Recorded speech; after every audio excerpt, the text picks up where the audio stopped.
It is now 5 p.m. on Tuesday, December 9th, 2025.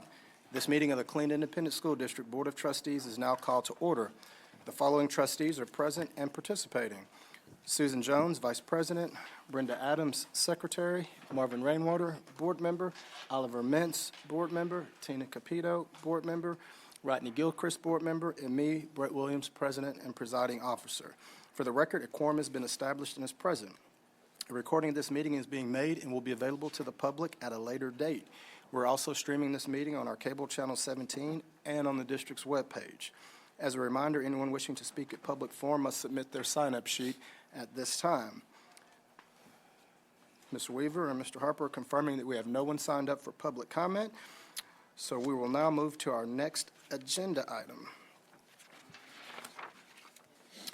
Agenda item 2, closed session.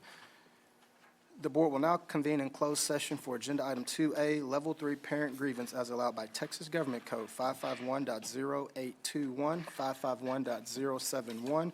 Agenda item 2B, consultation with legal counsel regarding legal requirements and personnel assignment for disciplinary alternative education program, DAEP program, as allowed by Texas Government Code 551.071, 551.074. And agenda item 2C, discussion regarding the development or implementation of security devices or personnel as allowed by Texas Government Code 551.076. Trustees, we're going to take up the grievance first. I'll call the additional 2 just in case by some miracle chance we have some tremendous amount of progress, and so we can still have the opportunity to go in, but the majority of our time will probably be allocated toward agenda item 2A. No voting will take place in closed session. Any action the board wishes to take as a result of discussions in closed session will take place after the board reconvenes in the open meeting. The time is now 5:02 p.m. and we're in closed session, and we will remain in this room for that session. The time is now 6:03 p.m. and we are reconvening from closed session. No action or voting took place in closed session. No action is needed at this time. This meeting of the Killeen Independent School District will resume in accordance with the posted agenda for today's meeting. Is our school liaison officer, Christine Caparco, here? She's not, but we still appreciate her. Anyone who did not have the opportunity to speak during public forum at 5 p.m. and wishing to speak must submit their sign-up sheet at this time. It has been the board's practice before each regular meeting to have an invocation and pledges of allegiance to the United States flag and Texas flag. Tonight, the invocation will be led by Trustee Rodney Gilchrist, and the pledges will be led by Vice President Susan Jones. Please stand. Let's pray. God our Father, we come now thanking you for this wonderful day which you've made. We are rejoicing and we're glad in it. We thank you for the gathering of the leaders of this school district. We pray, God, you'll continue to bless our students, our staff, all of our administration, our supporters, and all of the volunteers that make Killeen Independent School District function daily. We pause also now, Father, to lift up Miss Alicia Jones, the Ellison High School women's basketball coach, who is facing significant health challenges. And Father, we just pray that you would send ministering angels to her bedside and heal her and release healing virtue unto her, that she may totally recover, complete healing. We thank you and we praise you. In Jesus' name, amen.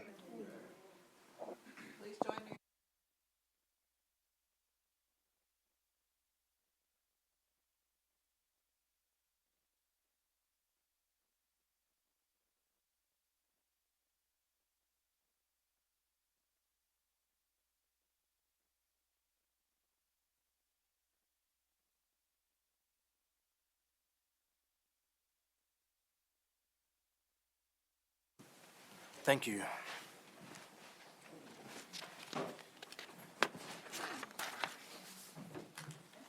A recording of this meeting is being made and will be available to the public at a later date. We're also streaming this meeting on our cable channel 17 and on the district's webpage. Agenda item number 3, public forum. The board will now hear comments from those who've signed up to speak. Per board policy, each public comment is limited to 3 minutes. I will ask the audience to please refrain from any public outbursts and to maintain decorum. Parents, employees, and citizens are encouraged to utilize the district's grievance process to the fullest extent possible. Related policies are available on the district's website or upon request. For the record, we ask that all public forum participants begin by stating their name and the city in which they reside. Once complete, your 3 minutes will begin. I believe we have one person signed up to speak, and it is Lori McCullum. Welcome. You'll just push that. There you go, that nice. Okay, thank you. Good evening, everyone. I appreciate your acceptance for me to be here. My name is Lori McCullum. I am a returned educator of 39 years from Louisiana, from Houston, and now Killeen. I have simply two questions. My first question: is it the accepted protocol of this district to allow an assistant principal to publicly chastise an employee? My second question: is it the accepted protocol of this district to allow an assistant principal to disregard the physical, social, and/or emotional health and well-being of students in the event of a traumatic experience? I have witnessed, have directly evidenced both. I am not used to this type of incident or address. I spent a day and a half as a substitute. The bulk of my 39 years was as a district employee, a campus administrator, a curriculum supervisor, and a couple of other things. It is with purpose and intent that I chose the school that I went to. I wasn't looking for the best school to substitute at. It is not by need that I am substituting. It is by purpose, passion, and process. So I went to one of the schools that you all have slated for closure. Was working with 8th grade algebra. And these are two things that I personally experienced. Out of order, out of order, out of order. And it is with that that I brought my concerns to the district, and I brought my concerns to the director of ESS. And that now I bring by question my concerns to you all. I believe there is an email with my letter in the hands of Joel Kopler, and I'm awaiting a phone call from one of the district administrators. But please be aware that our kids are enduring these types of things. I yield. Thank you. You're welcome.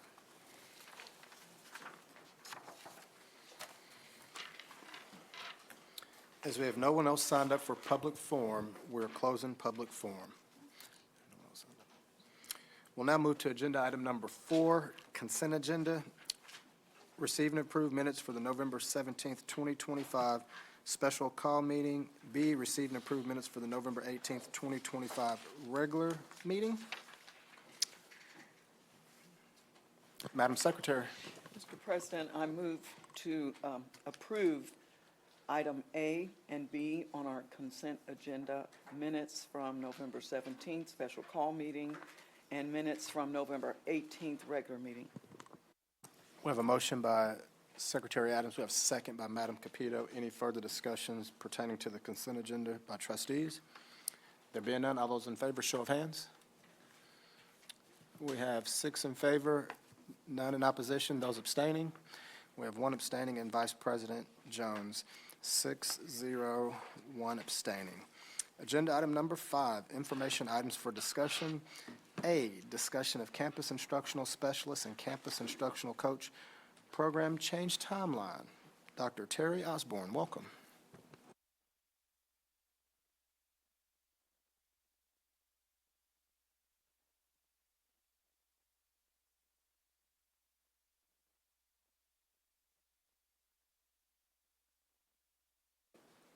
Let's back up. Here we go.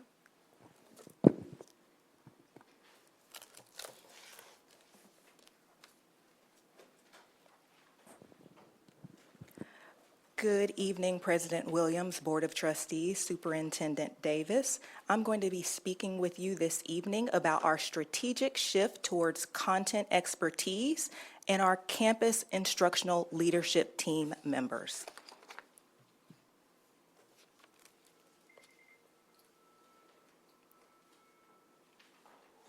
It's not clicking.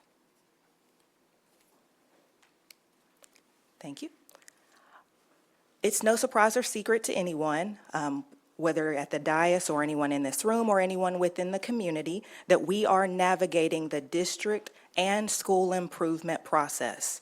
Board, if you think back to August, you heard our assessment and accountability team come forward and talk about our A through F ratings, and the large majority of our campuses are C rated. In fact, that number is 24. We have 9 D and F rated campuses. That is a little over half of our 50-plus campuses. So we have lots of work to do with regard to improving the learning experience for students. And what we believe is that we can do that work by strengthening the instructional impact that takes place with key roles. And we can do so by ensuring that those key roles have demonstrated expertise and proven success in core content areas, with particular attention to reading and mathematics. When we think about the why, the root cause, and the urgency, it goes directly back to the accountability data that we just spoke about.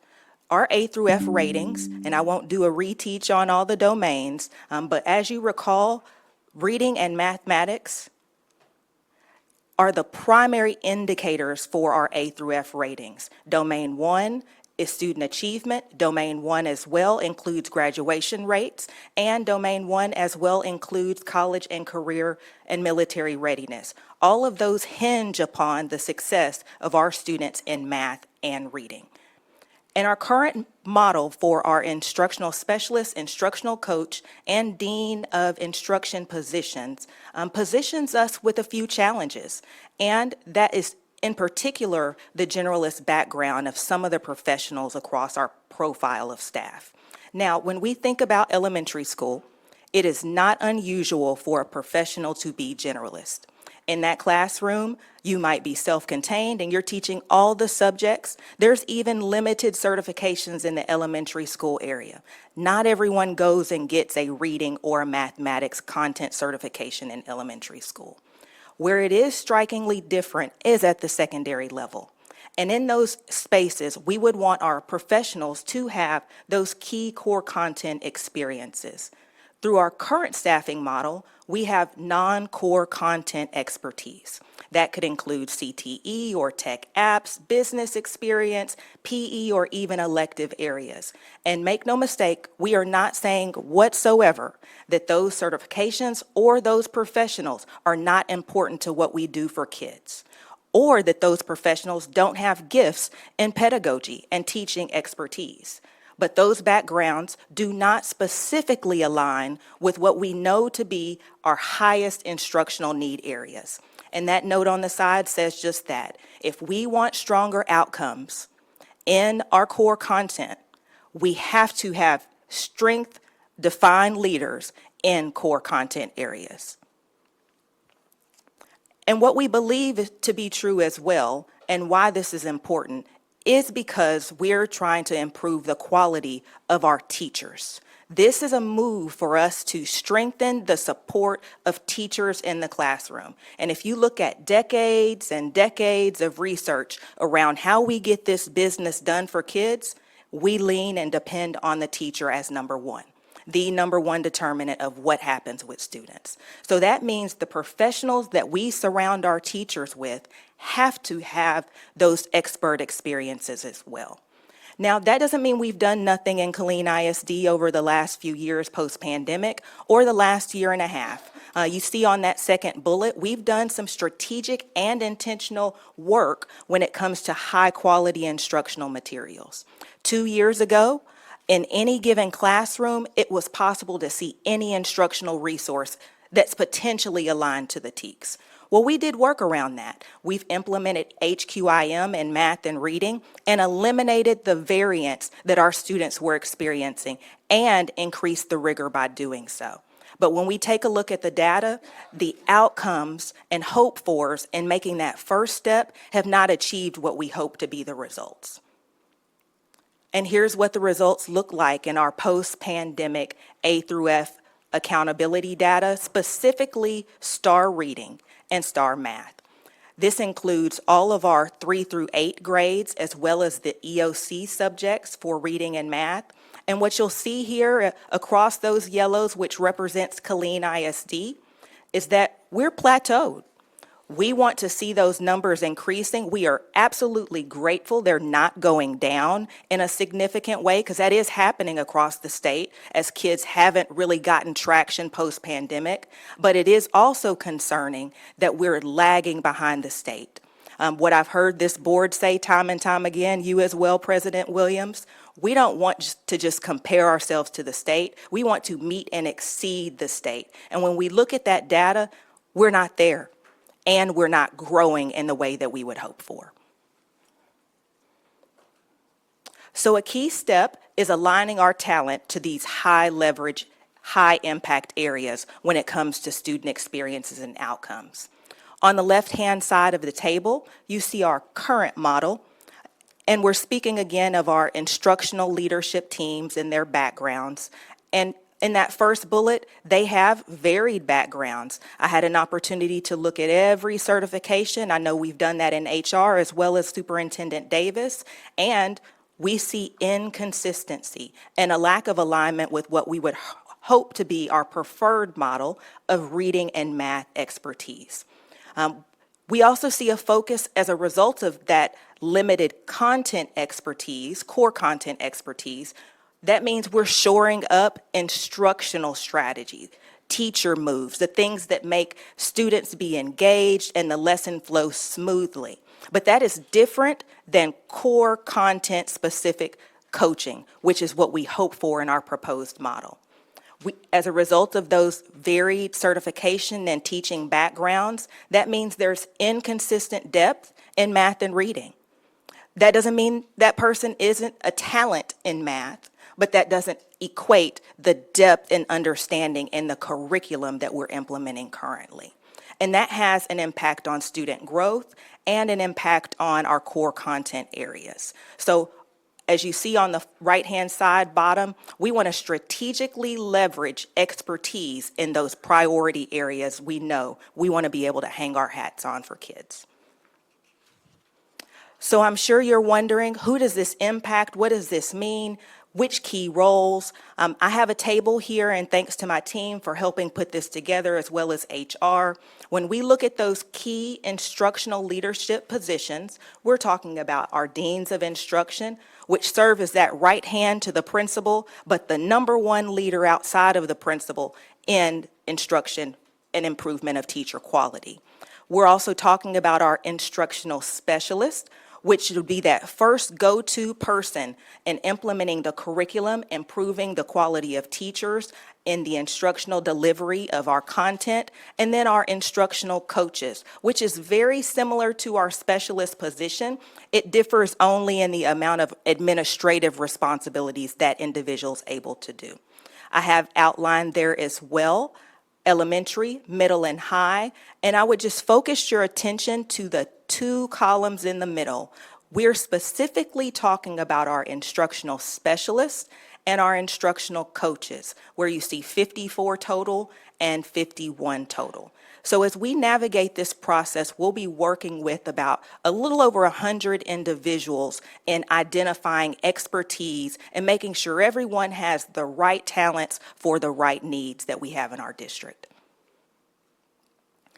So let's get a little more specific in what that means for the role and what is the right set of talents. Bullet number 1. Was there a question? Just check in. Okay, thank you so much. Bullet number 1, that just means demonstrated success in improving math and reading outcomes. Those first 2 are strongly preferred. And again, I don't want to discount any capacity that any professional has. But we want to know that when the rubber met the road in the classroom or with the teacher, there are results for kids. Bullet number 2, similarly, we want professionals that have that expertise. Teaching math in the classroom is very different than being good at math. You can be an expert, but that doesn't necessarily make you strong in getting someone else to learn that content, especially in the scenario where we have kids that are significantly behind with their gaps in their education. Bullet 3, very, very key to what we're trying to do with our accountability data and our outcomes for students. Data-driven instruction has to be a non-negotiable. We have to be able to look at student work and analyze it. We have to look at our progress checks and our benchmarks and say, here's the next move instructionally to improve the outcomes for kids. As we move forward, we're going to expect and request and look for a deep knowledge of A through F accountability. This may be the first time that we're talking about professional positions where we're even considering that as a responsibility and need, but we have to because of where we are as a district. Core content standards, non-negotiable, understanding the new nature of math and reading curriculum. HQIM is very different than curriculum 3, 5, 10 years ago. So ensuring that content curriculum expertise is important. And because these professionals are charged with facilitating the collaborative space that is PLC, we want you to be a PLC expert as well. And the bottom line is improving Tier 1 instruction.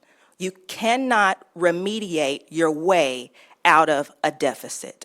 That means the first teach has to be outstanding. And we believe that's the slate of skills that will help us get there. Now, I want to make sure that we're clear on a few things as well. This does not mean we are eliminating any roles. And because this is such a sensitive and fragile topic, I'm going to repeat that one more time. This does not mean we are eliminating any positions. It also, again, I'll say it, I want to stamp that it doesn't mean we don't devalue or not value expertise or experience in other content areas. We also don't anticipate a disruption here and now, today. So those are the first 3 things we want to make sure is being shared clearly and proactively with our community. Roles not being eliminated, everyone is important to the mission, and today there is no impact for our professionals. What we're hoping to do and see this vision coming to fruition is clarifying our role and the purpose of the roles and strategically aligning it with our district needs. So that brings us to the title of today's discussion, and that's the program change timeline. So I don't have dates listed there. I really want to paint a broad stroke of what this overview of the process looks like. Over the last several weeks, Dr. Davis has been out doing that superintendent vision casting. He's spoken with our school leaders. He's spoken with our district staff, whether it be school leadership, curriculum, and instruction. He's been in front of principals. He's been in the PLCs with our instructional specialists and coaches. So that message around what we're hoping to do for kids through our support for teachers is out there. There's also been system-wide communication. Our team of professionals in that second bullet there has done that background audit. So that's where we know that we have some generalists where We might have a turnaround school and not a single core content expert in our teacher support roles. That's how we got here. We've also worked to refine our job description with some of those bullets that you saw previously defined in our hope-for experiences and what we'll look for. And then that brings us to the one almost there in the middle, where we're really engaging and hoping to communicate in a high-level way with our board to make sure we're in alignment with your vision as the stewards of the community mission. Our next step would be to ensure our staff understand their transition pathways forward. Our hope is to get those letters out to the 100-plus professionals and just say, here's where we stand. You've heard from the superintendent. You've heard and worked with our instructional learning services teams. Tell us what you hope for in the future. Do you believe you've got that pedagogical expertise or core content expertise? Do you see yourself back in the classroom? If you don't, let us know. And so in early January, mid-January actually, we'll ask our staff for a decision. And that will help us navigate through the process of interviewing and identifying best seats on the bus for every single professional. Every single professional will land in this process. And then the last bullet there is the program implementation. And that's just our strategic shift and that realignment for our goals related to accountability and outcomes for kids. We can't make any programmatic changes without having some measures of success. We want to be back in front of you and that data look different, that it's not a plateau, that it's not trailing the state, because ultimately those are kids, and that's their experience, and that's their financial mobility, and that's their success when they leave us as graduates. We also hope that by having enhanced professional experience for our teacher effectiveness will increase. Implementation of our core standards of best practice, whether that's lesson internalization, PLC, or looking at data, all of that should be better, and we believe it will be better in taking this strategic approach. And then the bottom line is we want every first teach to be the highest quality experience for every student that receives it. And it's a big picture. It's a strategic shift for all kids, to ensure instructional consistency, to support sustainable transformation and turnaround efforts, and that's where we're in the thick of it. We are in the thick of improving this district for kids and the community. And by doing so, we hope to enhance our leadership pipeline and then create a new level of system coherence that has never before been experienced in Killeen ISD. And with that, I hope I've provided an excellent overview, and I will yield for questions and feedback. Madam Capito.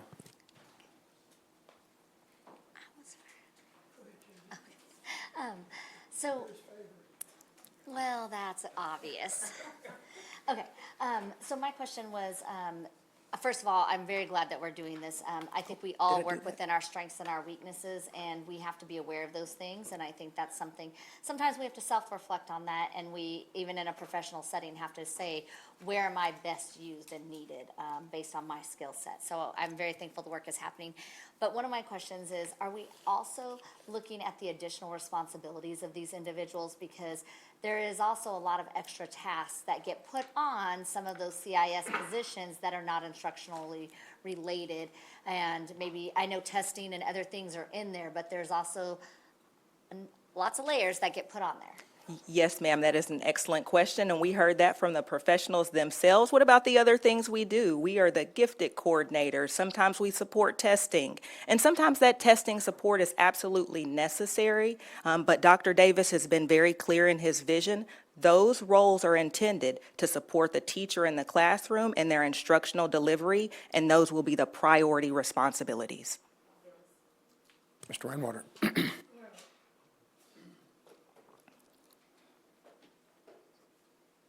I have several questions, and I don't necessarily, well, I just have several questions. But your last remark really troubled me. And the assumption was that by changing these people to be CISs or coaches, the only way we can support sustainable turnaround efforts is by doing that. That's what you said. So are you telling me now there haven't been some substantial turnaround efforts which have been made and been successful with the system as it is? No, sir, I would not discount any work that has happened with transformation or turnaround. I do believe, and our team also believes, this is a key piece in getting higher quality support for our teaching professionals in the classroom. And because they impact student achievement the most, that will have impact on our turnaround efforts. Not negating anything that was in a turnaround plan or a campus improvement plan or a leadership strategy. No, sir, I would not want to discount that at all. Thank you, Dr. Osborne. Dr. Osborne, are you saying simply now, because if you're not certified in your core content, that you really can't be successful as a CIS or a coach? A system which has been established and worked in our district for a long time. No, sir, we are not saying that. We are identifying that we strongly prefer that core content expertise. But we've had conversations. There might be a science teacher that rocks it with supporting math teachers and getting outcomes for students in math, or maybe even reading. We might have pedagogical experts that came through the trenches in business and have that evidenced student outcome improvement. Those are all things that will be weighted at the table. How will they be weighted? I mean, it sounds like to me this plan's in place, and we're going to make these changes without much variances, from what I understand. We will go through a process of identifying skills and strength sets and the data that's aligned with that expertise and those results, and then move through the process in identifying landing spots for everyone. And in that process, I'll yield for Dr. Davis. Yeah. Let me chime in there. You bring up some very good points, and so let me be clear as it relates to first of all, pedagogy, the art of teaching, if you will, is critically important. But that paired with content expertise takes us to a whole nother level, right? And so certainly we value, and recently I've had an opportunity to communicate to a few CICs and CISs as it relates to absolutely value that level of expertise that's currently in place. And as I've told some folks, if based on demonstrated performance, once we can able to quantify and qualify that, doesn't mean that folks currently in those roles won't be in those roles. But it's critically important that we're just not giving rhetoric to it, but based on, again, demonstrated performance based on that current role, where they currently are, what has been at least a trend, because we should be looking at least 3 to 5 years of historical data. Have children been impacted academically, and how have those outcomes been? And if a current CIC and CIS has demonstrated that performance based on their background, then so be it. But we need to be able to quantify and qualify that. It's just not about a word of mouth. It's about putting pen to paper and allowing the data to speak for results of student outcomes. Certainly don't want it to be by word of mouth. I want it to be clear that it's a data-driven decision. If these folks have been in these positions for lengths of times and have been successful, they won't be yanked out of those positions simply because they're not core content certified. That's exactly right. You just said what I'm saying. I Yes. believe we're saying the same thing. Good. As long as they have that demonstrated performance, right? Based on data, absolutely. And your feedback to this program as you met with campus leaders and principals? Your feedback to this program as you met with campus leaders and other folks, what was their response to you? I really won't say, I will say in general, that they get it, that there's a consensus, that it's an understanding that the why makes sense. I certainly won't speak for every CIC and CIS in this district, but based on the feedback I received during my meeting with the entire group of CIC and CISs in the district, I believe that the core group understands this move from a common sense perspective and from a research-based perspective, as it relates to the importance of having content expertise. Dr. Davis, do you think there were other criteria or other things involved in these low-performing schools other than the role of the CIS and instructional coaches, and how will you address that? Absolutely. There's always, you can never point to just one thing as it relates to, but that's a critical area. Thank you. At the end of the day, we know, as been stated here tonight, research indicates that the primary focus, the number one indicator outside of a parent of a student outcomes is that teacher, right? Right. So how do we now begin to build capacity within teachers? That's critical. We got to know that first time that Tier 1 instruction, that we have a high influx of novice teachers or whatever the case may be, and if we don't have a strong instructional leadership team that's able to build capacity within those folks, so now that's when instructional leadership comes into place. Who's leading the charge there, whether that be a principal, dean of instructions, CIC and CISs? Those are the folks who are responsible, DISs and so on and so forth, who should be building capacity within our workforce. And if we don't have folks that understand both pedagogy paired with content expertise, those things go hand in hand. So again, I want the message to be clear. We're not saying we don't value folks. So some of these folks that don't have a reading or math background may be strong pedagogically, right? So that's the determining factor. We got to make sure we quantify and qualify that, though, right? So we got to look at data and ensure that we have the right outcomes for students to make that determination. Dr. Davis, are you intending to change the organizational piece or the workday? I think CIS specialists and coaches spend 2 days over here in the central office a week and takes them, I guess, 40% of the time away from their campuses. Have you thought much about, I'm sure you have, but tell us what you're thinking there. That's a great question. I've certainly got that feedback from both principals and some of those folks. That's certainly some other areas we're looking at. And I would say that in addition to principals, and this is not about pointing the finger at anybody in the room, but I've asked the entire team, we are going to be candid with one another. We're going to be open and transparent. Good. I welcome feedback, and that's some of the feedback that I received of folks, some of our leaders, instructional leaders alike, our support staff. Many of those folks feel like they're away from their campus a bit too much, right? But we got to determine that. Obviously, there's times that are appropriate. We have to train, we have to pull people from time to time, right? Are we doing that too much? We're going to have to determine that as a team. So that is certainly being looked into and making sure that they're spending more time, as much time as possible on the campus with those children where the rubber meets the road. Thank you. I appreciate your remark. Just one more question. There's Dr. Osborne did a graphic here on page 26. It just talks about the number of people that, maybe on the wrong page, that were going to be involved in the change. It's actually on page 28. There's 100 campus instructional specialists and 51 instructional coaches. Is that right, Terry? 54 and 51, yes, sir. 54 and 51, thank you.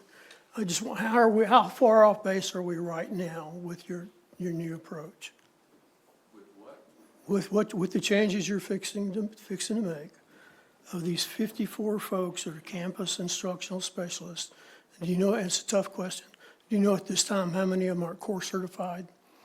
Oh, I got you. How many is actually, I Yes, can't sir. give you an How exact. deep you gonna go? No, that's good. And you may be able to. I don't know if we know that exactly. I don't want to throw out a number. It's sitting on We my can get that desk, to sir. Pardon? It's sitting on my desk. I can bring it back for you.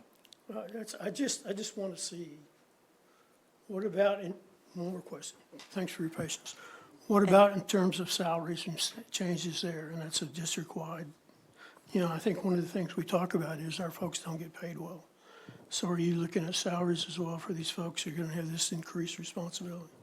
Absolutely. That is certainly one of the ahas or to be quite frank, shocking that there wasn't differentiation in pay. As our teachers, what I would consider some of our best and brightest, I would say master teachers, if you will, as they transition from the classroom to take on these additional role to lead the charge instructionally, absolutely. Pay should reflect that, right? It is my opinion that they should be still on a teacher contract with an additional stipend to reflect that additional responsibilities and their additional expertise and what the value they're bringing to our workforce. So absolutely, we're talking as a team and we actually have some numbers that we are looking to increase that pay. I think one of the things mentioned previously, that classroom teachers really good teachers would actually lose money if they went to some of these positions. That's on the horizon. That's exactly right. And that should not happen, sir. Great, thank you. And I would, and if I may add, that's where we're headed as a state. If you're paying attention to TEA and where we're headed as it relates to how they apply funding, for the most part, we're moving to more of a pay-per-performance system. If you look at our TIA system, if you look at where we're headed, and we're gonna have to consider, and I'm not suggesting everyone in the system doesn't deserve a raise, but when we give across-the-board raise, let's say 3% raise, I'm not saying it's not needed. We have to consider those things with inflation. But we also have to differentiate. Absolutely. So oftentimes, everybody's getting rewarded, but it doesn't necessarily reflect those folks who are moving the needle with our children. Those folks should be rewarded a bit more based on how they're improving student outcomes. And that's where we're headed. Thank you. Thank you. I appreciate your answer. Thank you, Dr. Hosmer. If I may, President Williams, the CIS and CICs train 2 times per month. It is every other Thursday.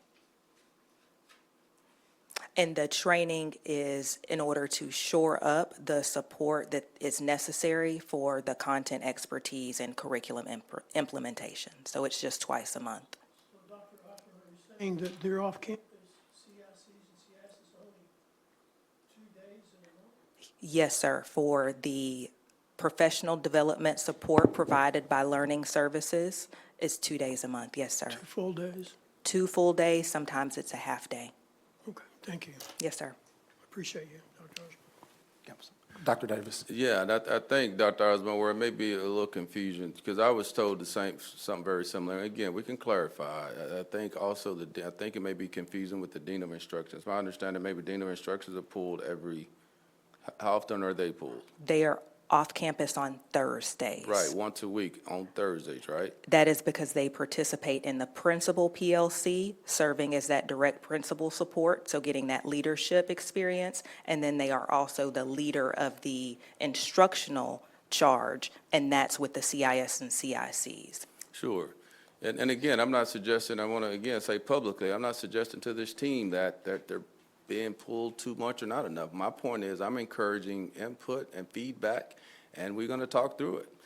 It may be determined that we have found a sweet spot of a good cadence as it relates, but it could be found as we have more discussions. Yeah, we are pulling folks too much. At the end of the day, we have to train, we have to find time to build capacity, even with our district leaders, right? Even with our campus leadership.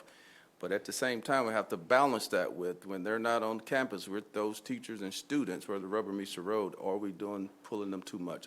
I don't know that just yet, but we will determine that. Yes, sir. Mr. Gilchrist. I'm finna show my non-educator background. You said something that the bells just went out. Bing! You said we cannot address deficits through remediation. That's correct, sir. So where do we address deficits? We address deficits through Tier 1 instruction that scaffolds kids up to the grade level content. The best approach to deficits is embedding those skills as you're teaching grade level content. If we spend all of our time intervening with a 5th grader on 3rd grade gaps, they never learn 4th, 5th, 6th, and prepare for 6th. That would be remediating. You can't remediate your way out of that situation, because then you would have taught no 5th grade content. I think I understand that, but I don't understand how you catch them up. This is my novice in education showing. So while Where we catch them up at. While teaching that 5th grade content, the teacher should be so skilled and so prepared that the lead-up skills the kids need for that 5th grade content is getting embedded as that 5th grade content is being delivered.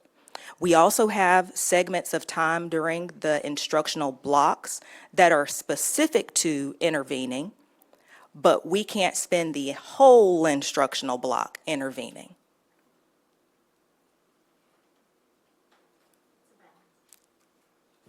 Dr. Davis.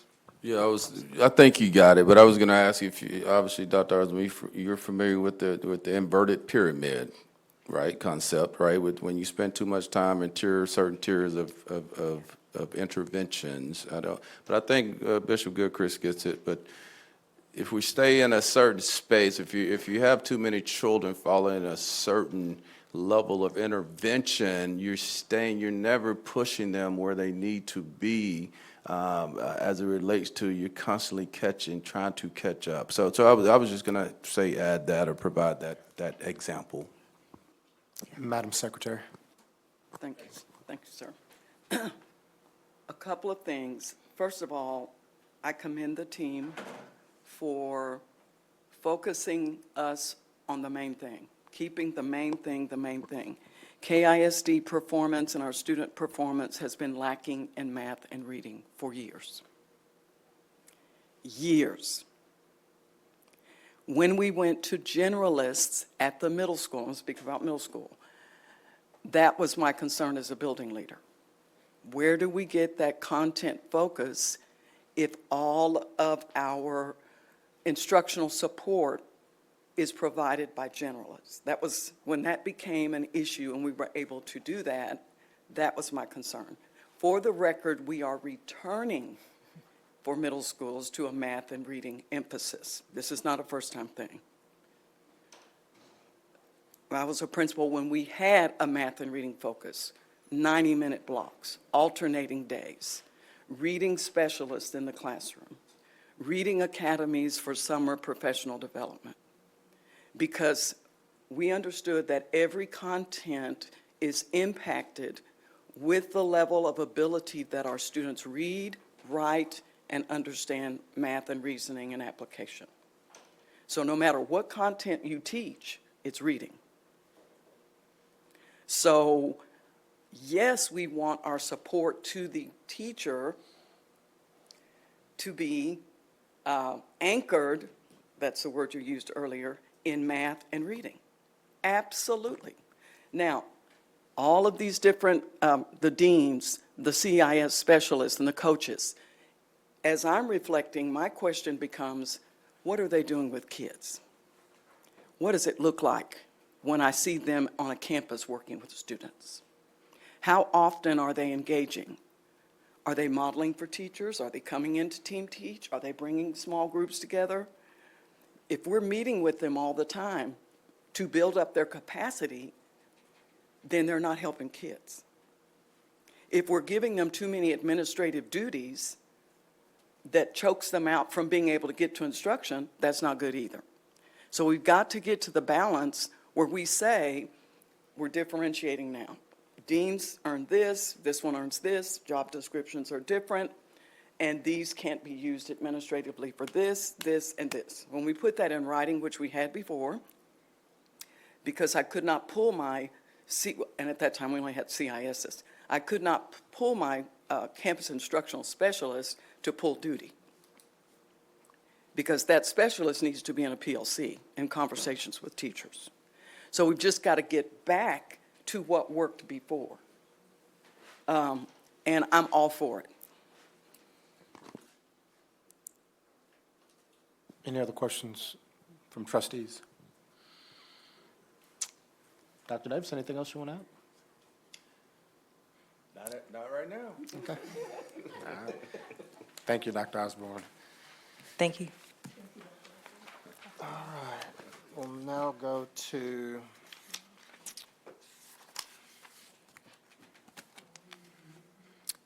item B, which is discussion of 2024-2025 summer learning programs and overview of proposed 2025-2026 summer learning program structure and eligibility.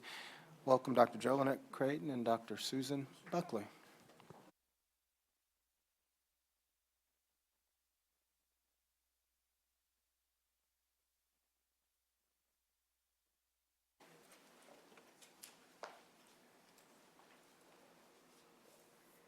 Good evening.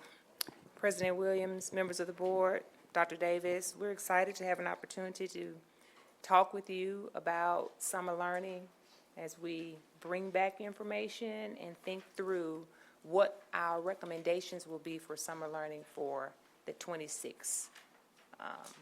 summer of 26. And we'll begin our presentation with just sharing some information with you about administrative codes and education codes that will ground our conversation in related to specific groups of students that we are required to intervene or support. With Texas Administrative Code 1250, we are working really with our bilingual ESL students, our pre-K and kindergarten, or kindergarten and first grade students for the following year are required to receive support there. With the Texas Education Code 29081B, 39023, that's about how we're required to intervene for STAR failures, students who are at risk, students who did not pass EOCs, and what support we should provide for them before they take the next administration.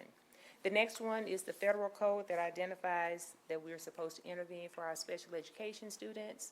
And then the last one talks about state comp ed, how those funds should be set aside to intervene for students who are identified as at risk.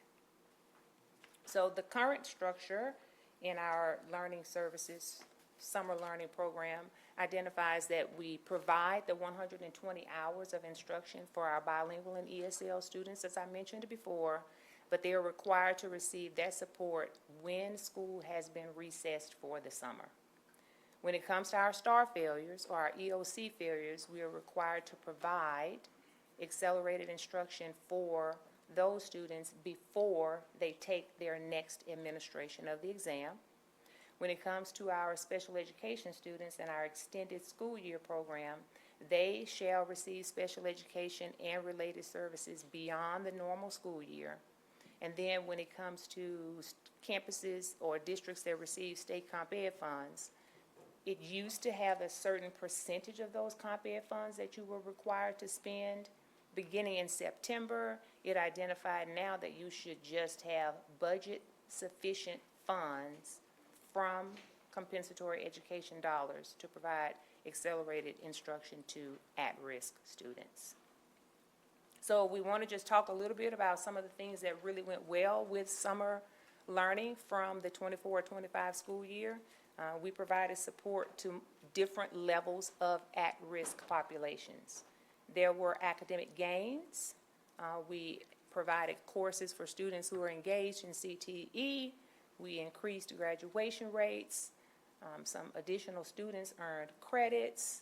Students who participated in some of the acceleration passed their end of course exam when they took them again.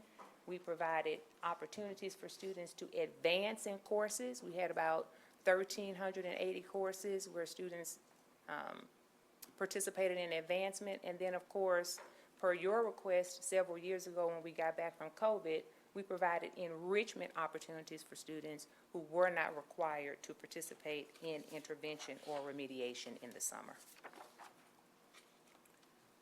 So we compared KISD to some districts who have similar enrollments and similar percentages of students who are economically disadvantaged. Some are close to us, some are further away from us, some are smaller than us, some are larger than us. Some districts actually require students to pay a fee for summer learning experiences, and then, of course, some districts do not. So in this chart, you can see that Austin ISD, for instance, has more students. They charge fees for some of their summer learning.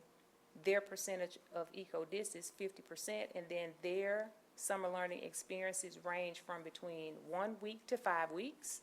But then you can also see when you look at Lamar Consolidated, there are just 2,000 students larger than us in Killeen ISD, and some of their programs range from 3 days to 3 weeks.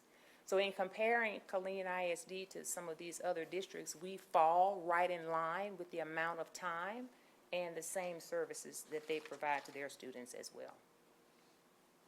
So we are sharing information with you in option 1 and option 2 to, of course, gain your feedback. In option 1, for elementary considerations, we are interested in supporting the largest number of at-risk students that we possibly can to fill the instructional gaps that they had after they've received a full year of instruction from the previous year. So we would like to invite retained students, those who were identified as at risk according to their score on the universal screener, which is the MAP assessment. And then if they did not do well and have needed intervention during the course of the school year, and they're in Tier 2 or Tier 3, of course, we'd like to invite them as well to 5 weeks of additional face-to-face instruction in summer learning. So what we hope for is to support students who need additional support, and then what will look different from our summer learning experience from last year, we will return after the July 4th holiday because of where it falls in the calendar. We will offer an additional half hour of instruction, and then that would, of course, be 19 days for 104 and a half hours of instruction if we utilize this structure. That's option one. Invite the same students that we did over a 5-week period of time.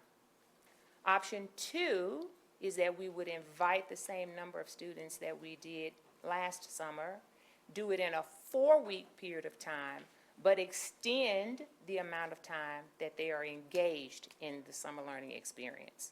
So they would go for 6.5 hours over 19 days, or we could, if you wanted to negotiate, we could keep the 5 weeks and offer summer learning for more time if we want students to have more than 120 hours of instruction. So option one, 5 weeks. Option two, 4 weeks, longer school day. And then Dr. Buckley will share information about middle school and high school, and then we'll come back and answer additional questions. Thank you. So we're going to start with middle school. Option one is what personally what we are recommending, but we're going to give you 2 options. Typically, we invite students who failed 1 or more core subjects. For summer school is only offered for those 4 subjects. Middle schoolers are allowed to take up to 2 subjects. Some take 1, they only need the reading or they need the math, some need both. Some might need a science or a social studies. And we're recommending it be 4 weeks of additional face-to-face instruction. We hope to demonstrate proficiency in 6th through 8th grades. Students who failed STAR will receive remediation. Students and staff will complete 12 days. I'm sorry, the 4 weeks should say 3 weeks, so I apologize for that. I don't know where that 4 weeks is. It would be 3 weeks, but we want to add 2 additional hours of instruction. So last year it was 7:30 to 1:30. This year we would add 2 more hours in the 3 weeks. And would be 90 hours total. I did some Aggie math, and 90 hours times 60 minutes, which is an hour, each hour, divided by 45 minutes, equates to 120 regular school days, because a normal class period is only 45 minutes. So it's easy to look at the number of days that you're going when you're looking at the number of hours that they're taking for that one course. So it's heavily remediation in that one subject, not 45 minutes a day. So we would increase the number of hours of instruction by 30 hours by extending this. We have a hard time going 4 weeks because we can't start right the very following Monday. We have graduation, we have grades that have to be finalized, we have to do course calculations. Elementary has a little easier time to look at whether the kid is failing that 2nd grade reading compared to the course or the class. So we have to have registrars and do some calculations before we can jump in. So we always have to start later than elementary. And this would allow us to end before the 4th of July break. I do want to also note that and this is elementary as well, we give a pre and a post test before each of the courses for the 4 core. It's designed by our DISs, and we measure the growth of what they're doing for the pre and the post. I did another average, with all of it together, it's an average of 22% increase from pre to post. Most of those are, almost all of them are over 20, or they're 18, 17%, some as high as 30% growth in that one subject that they're taking. Another thing to note, policy states the calculation, you have to have a 70 in reading, and you have to have a 70 in math to be promoted, and your overall average of the 4 core and middle schools has to equal a 70. So you could have a 65 in science in middle school, and a 75 and an 80, and that overall average. That is board policy. It has to be a 70. You have to think of middle school like we do elementary. It's the whole child. It's not a specific course, which we'll talk about when we get to high school. If you look at option 2, this should say all 4 core. There was talk about just only offering math and reading, and we scratched that, and we think we should still offer science and social studies in middle school. We think they do take the STAR test. There are kids, not as many, that do need to take those subjects as well. We would offer 4 weeks of the additional face-to-face instruction. This would have us going after the 4th of July break, which we could do. Way back in the day, we worked through the 4th of July break, but that, due to transportation and vacations, was taken off the table. And so that theoretically shortened the days that we offered for summer school. But if we do extend it, they would get 112 hours of instruction. We would go that extra week. It is harder to find teachers that will work their entire summer. Administrators, when they would finish after that extra week, would go straight into the Leadership Academy for administrators. So there's a lot of overlap, or could be overlap, well, no break for middle school administrators. But it is more instruction for the students. I also want to note, we're looking at, we typically try to do 4 schools for middle school, summer school, and balance it throughout the area. We are looking at JDA as a middle school host, Live Oak Ridge as a middle school host, Rancier and Charles Patterson as a host, because they're getting the plurality of Palo Alto. And those are the 4 campuses that we're looking at hosting for summer school.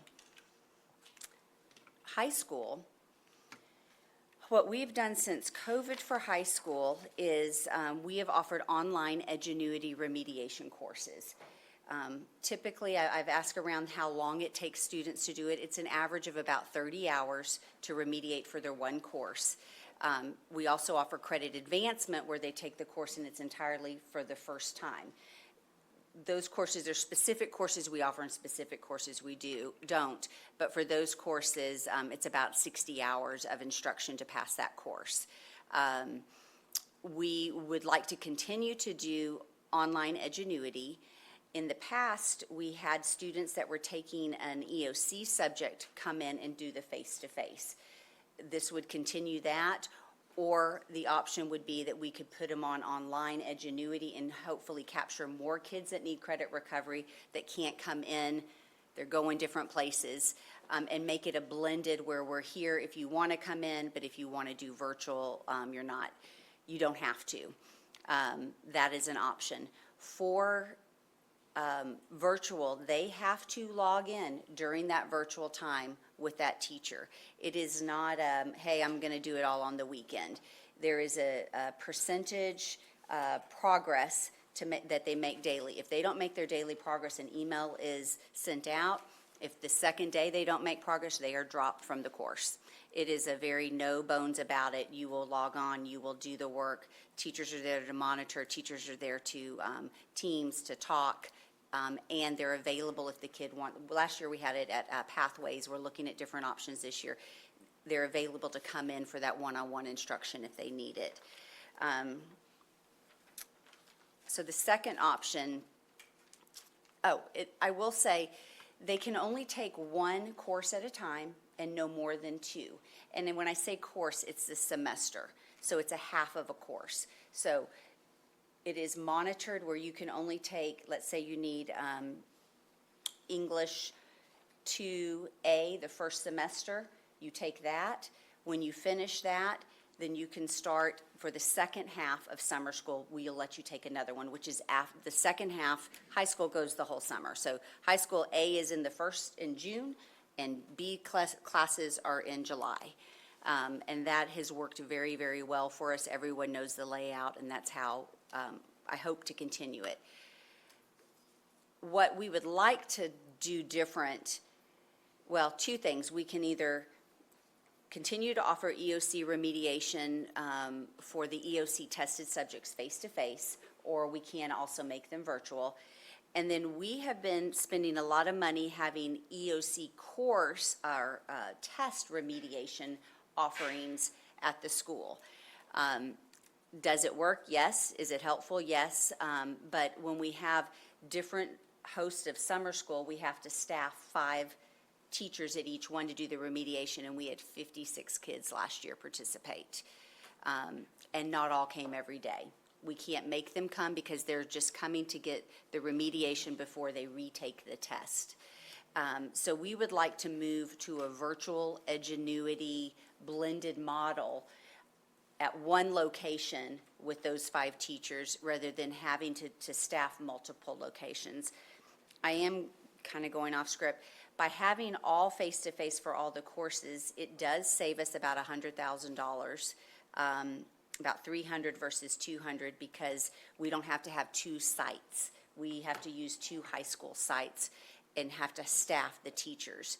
We would have them all at one. A virtual teacher, typically a classroom, regular classroom teacher is about 1 to 18. We try to keep it a little bit lower. A virtual teacher can manage a 1 to 150 is how we hire them to monitor the work, because they're not delivering the lesson. So the difference between the 2 high schools is about $100,000 difference if we allow all virtual and we put them all in one location. Moving on, this is our key progress indicators of how the students did. Discipline, it really isn't tolerated. They can get a referral depending on the level of the referral and still remain. They get 2, they're kicked out. We also offer remediation at the Gateway facility for high school and middle school. They do not attend. If you are assigned at Gateway and school ends, you will go to summer school at Gateway. So the discipline withdrawal, our discipline is very low. Withdrawals were very low also. Attendance withdrawals are higher. That's where we have the problem of kids, they start off, but then they don't come. And obviously it's a privilege, so you are withdrawn for attendance purposes primarily. We had 80% remain enrolled. Our goal is to have 82 next year. Earned promotion 76 across the board average earned promotion. Our goal is for 78% to earn promotion. We recovered 803 course credits, and the goal is 811 for next year. And we had 32 of the 56 kids pass their EOC after remediation. But again, they did not go every day. They came and went as they pleased. We also offer summer enrichment camps. You are very well familiar with this. You've had many presentations on it. That is going to continue. And these are the camps that we are looking at offering for this next year. It's, I think, very similar to the ones we had last year, if not identical.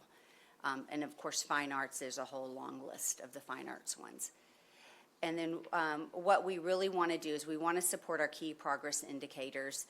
We want to invite retained at-risk students to attend summer school.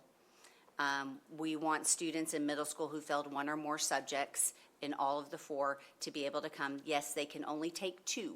They cannot take 3 or 4. There's not enough time in the day. You have to take 2 at the max.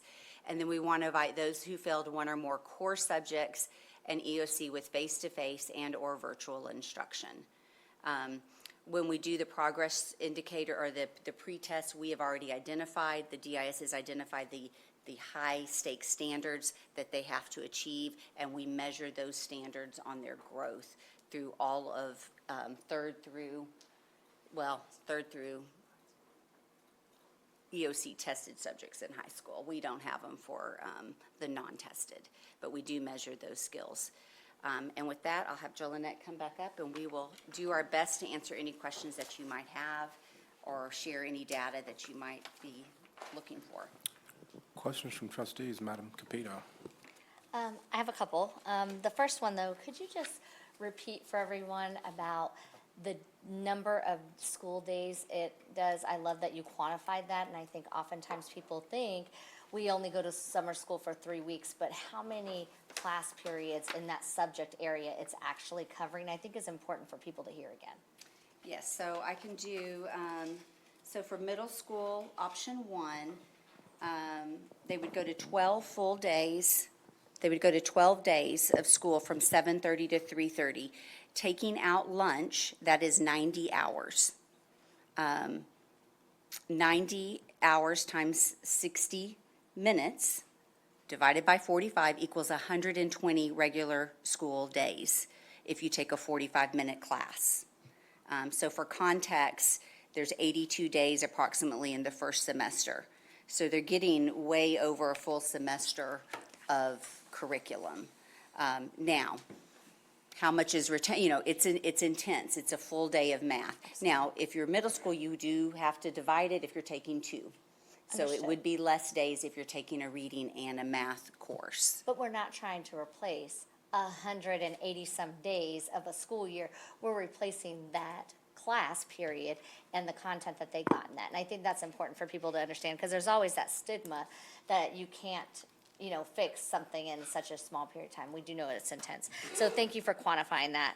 Quantifying always makes my heart happy. In one of the options, coming back after July 4th, one of my concerns is if a child does not return, do they get completion? Because many of our kids won't come back after the break. And so then they can only miss 2 days of school. So then would they end up getting kicked out if they don't come back over that break? Because that seems like maybe counterproductive to extend. Yeah, they would, in the past, they had not gotten completion. They were withdrawn for Yeah. non-attendance. And so that may not work to go to that, or it may not be our best option. And then I do, just as a comment, is I'm very in favor of the longer days. I think part of the reason, and I think I beat a dead horse last year saying we have to have solutions if our kids cannot, there's no daycare, there's nowhere for our kids to go. So I think the extended hours is a good thing for our parents, because it's less time they need to try to cover down on daycare. And if we can keep kids in school, we can get them to retain more of the information. So thank you for all the hard work on that. Yes, ma'am. Any other questions from trustees? Mr. Mintz?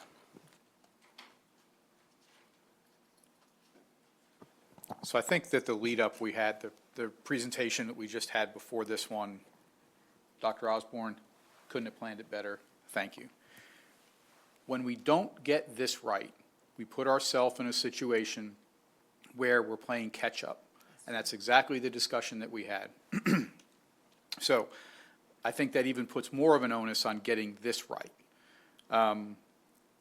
My concern is primarily getting to the starting line. Whatever it looks like afterwards, I'm somewhat less concerned about. The implementation, quite frankly, some of this stuff makes my head hurt. I don't understand it. I'm trusting that y'all do.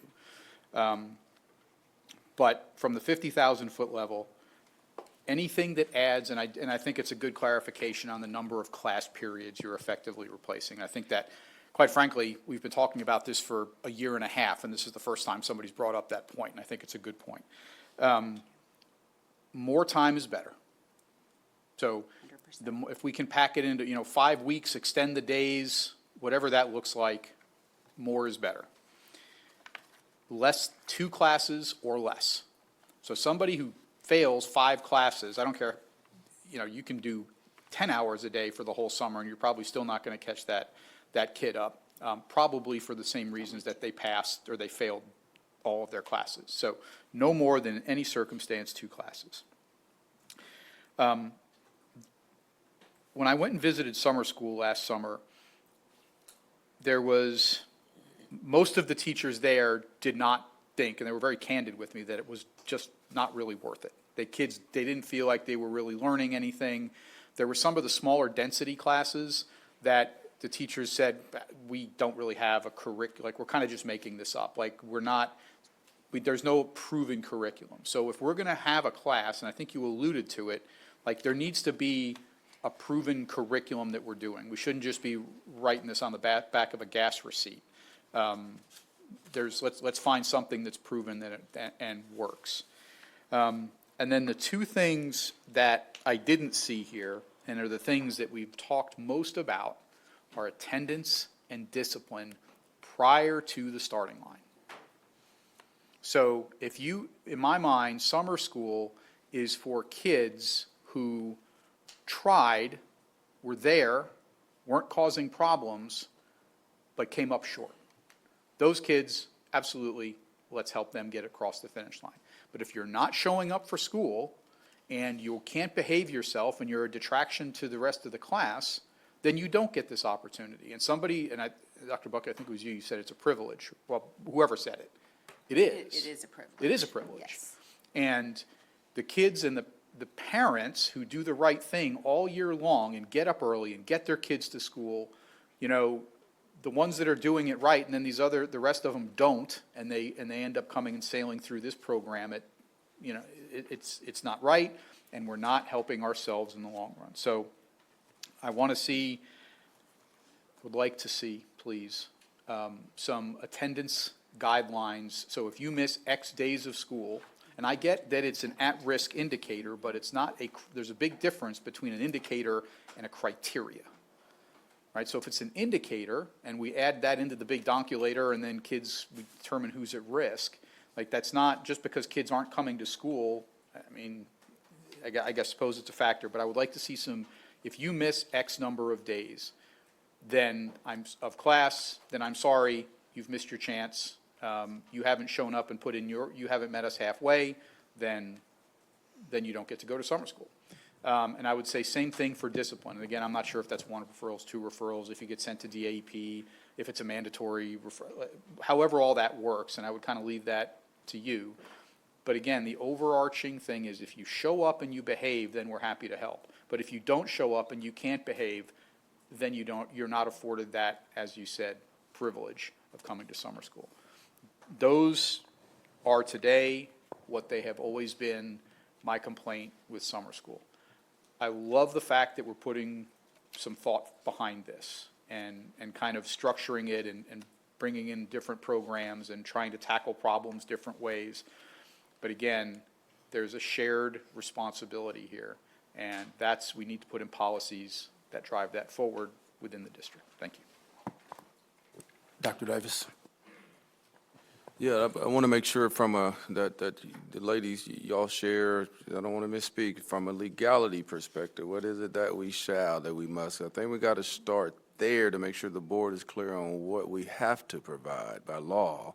And so to Mr. Mentz's concerns, I want to make sure it's understood that I understand once a child enters summer school, they're missing days and discipline, we can remove them. But during the course of a regular school year, can the child be prohibited from coming to summer school based on that criteria? Not in any of the information we found. We've worked with Iris and Micah so that we could address what happens with attendance and discipline, but we've not found anything in statute that says you can use attendance or discipline as criteria to prevent a student from coming to summer learning. Now that chronic absenteeism has been added as an at-risk indicator, the state has identified for us that depending on the amount of time the student has missed, there are interventions that must be provided to him or her during the course of the school year and could extend beyond. But we've not found anything that says if they've missed a certain number of days, they can't attend, or if they have a certain number of referrals, that they can't. My counterpoint to that is there anything in statute that says we can't establish those criteria? I think we'll have to research that. Haven't found that either, sir. Right, so I think we have some discretion, and look, y'all, this is not This is DAEP, right? This is Yonder Pouches. This is all the same thing.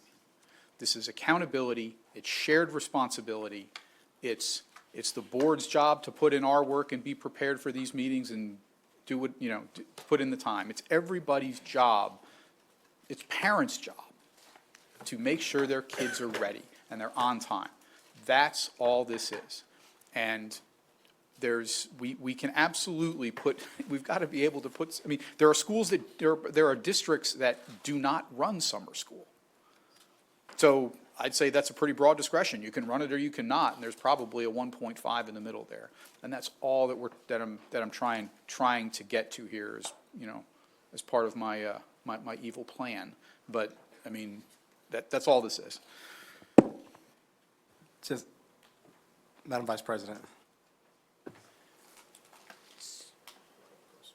So we've talked about summer school,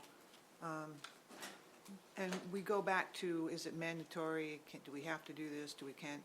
So one of the other things we spoke about was remediation can be done after school. It can be done on Saturdays.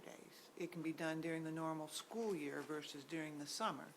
Have we thought about any of those types of programs for these children who specifically may be problematic on attendance or getting them there or parent involvement or all those other nuances that come into play in the educational world? After school remediation, Saturday remediation opposed to summer school, or a combination thereof? Sorry, it was on. We do have Evening Academy for high schoolers. Mr. Rainwater helped start that. I was one that led it way back in the day, and it is now a staple that has never gone away. So we offer Evening Academy in the fall and the spring for high schoolers at risk of not graduating that need, but it's not just at risk of a senior. It's students that are willing to give up their evenings to do the course. It's very similarly run virtually when we do pay teachers to run it. For middle schoolers, they do, and I'm going to say assume elementary as well, there's tutoring, there's Saturday, but it's all to help them pass during the current grade, the current year. It's not after they've already failed. It's that hopes, like you need to come to tutoring. We have a tutoring plan that we're working on right now with some expectations. So there's all types of tutoring, homework centers, things that go on during the day at school, before school, after school, and Saturdays, but it is all in the moment to get them across the finish line before it's too late. So we call it tutoring during this period of time, but after they fail, we call it remediation. Well- But is there somehow we can incorporate those two words together so parents understand that, this is critical? We can call it tutoring, we can call it, but if they're not doing these things, then they're going to be, the next option is for them to try to recover in the summertime, for those who care. I'll put it that way, Absolutely. because we can't force them to come. Yes, ma'am. Madam Secretary. Also, we've had tutoring, we've had Saturday enrichments. Campuses get transportation we've been doing that for years. We've also had a procedure with attendance that students can come to a Saturday school to make up days they don't come. We just need to educate and keep it before the public that we have a lot of these things, but the attendance issue with students who are chronically absent, if they really wanted to make those days up, they could do it on Saturdays. That on Saturdays. We've always had If that. they attend. That's my point. It's not that we don't offer it, it's if they, take advantage of the benefit and opportunity. Madam Capito. We also have the Math Center that is offering services, and I think now it has reading. Back in my day, it was only math. I think it's now math and reading. Have we considered possibly having one other math and reading, maybe strategically placed closer to some of the other schools? Because when I was a teacher, there was no way most of us were going to come after school, and then on a Saturday, I don't know how you would get enough teachers and to be able to do that during the school year, because unfortunately, there's clubs and other activities, and they have their own children. They were always trying to recruit people to do it, and it was always a struggle.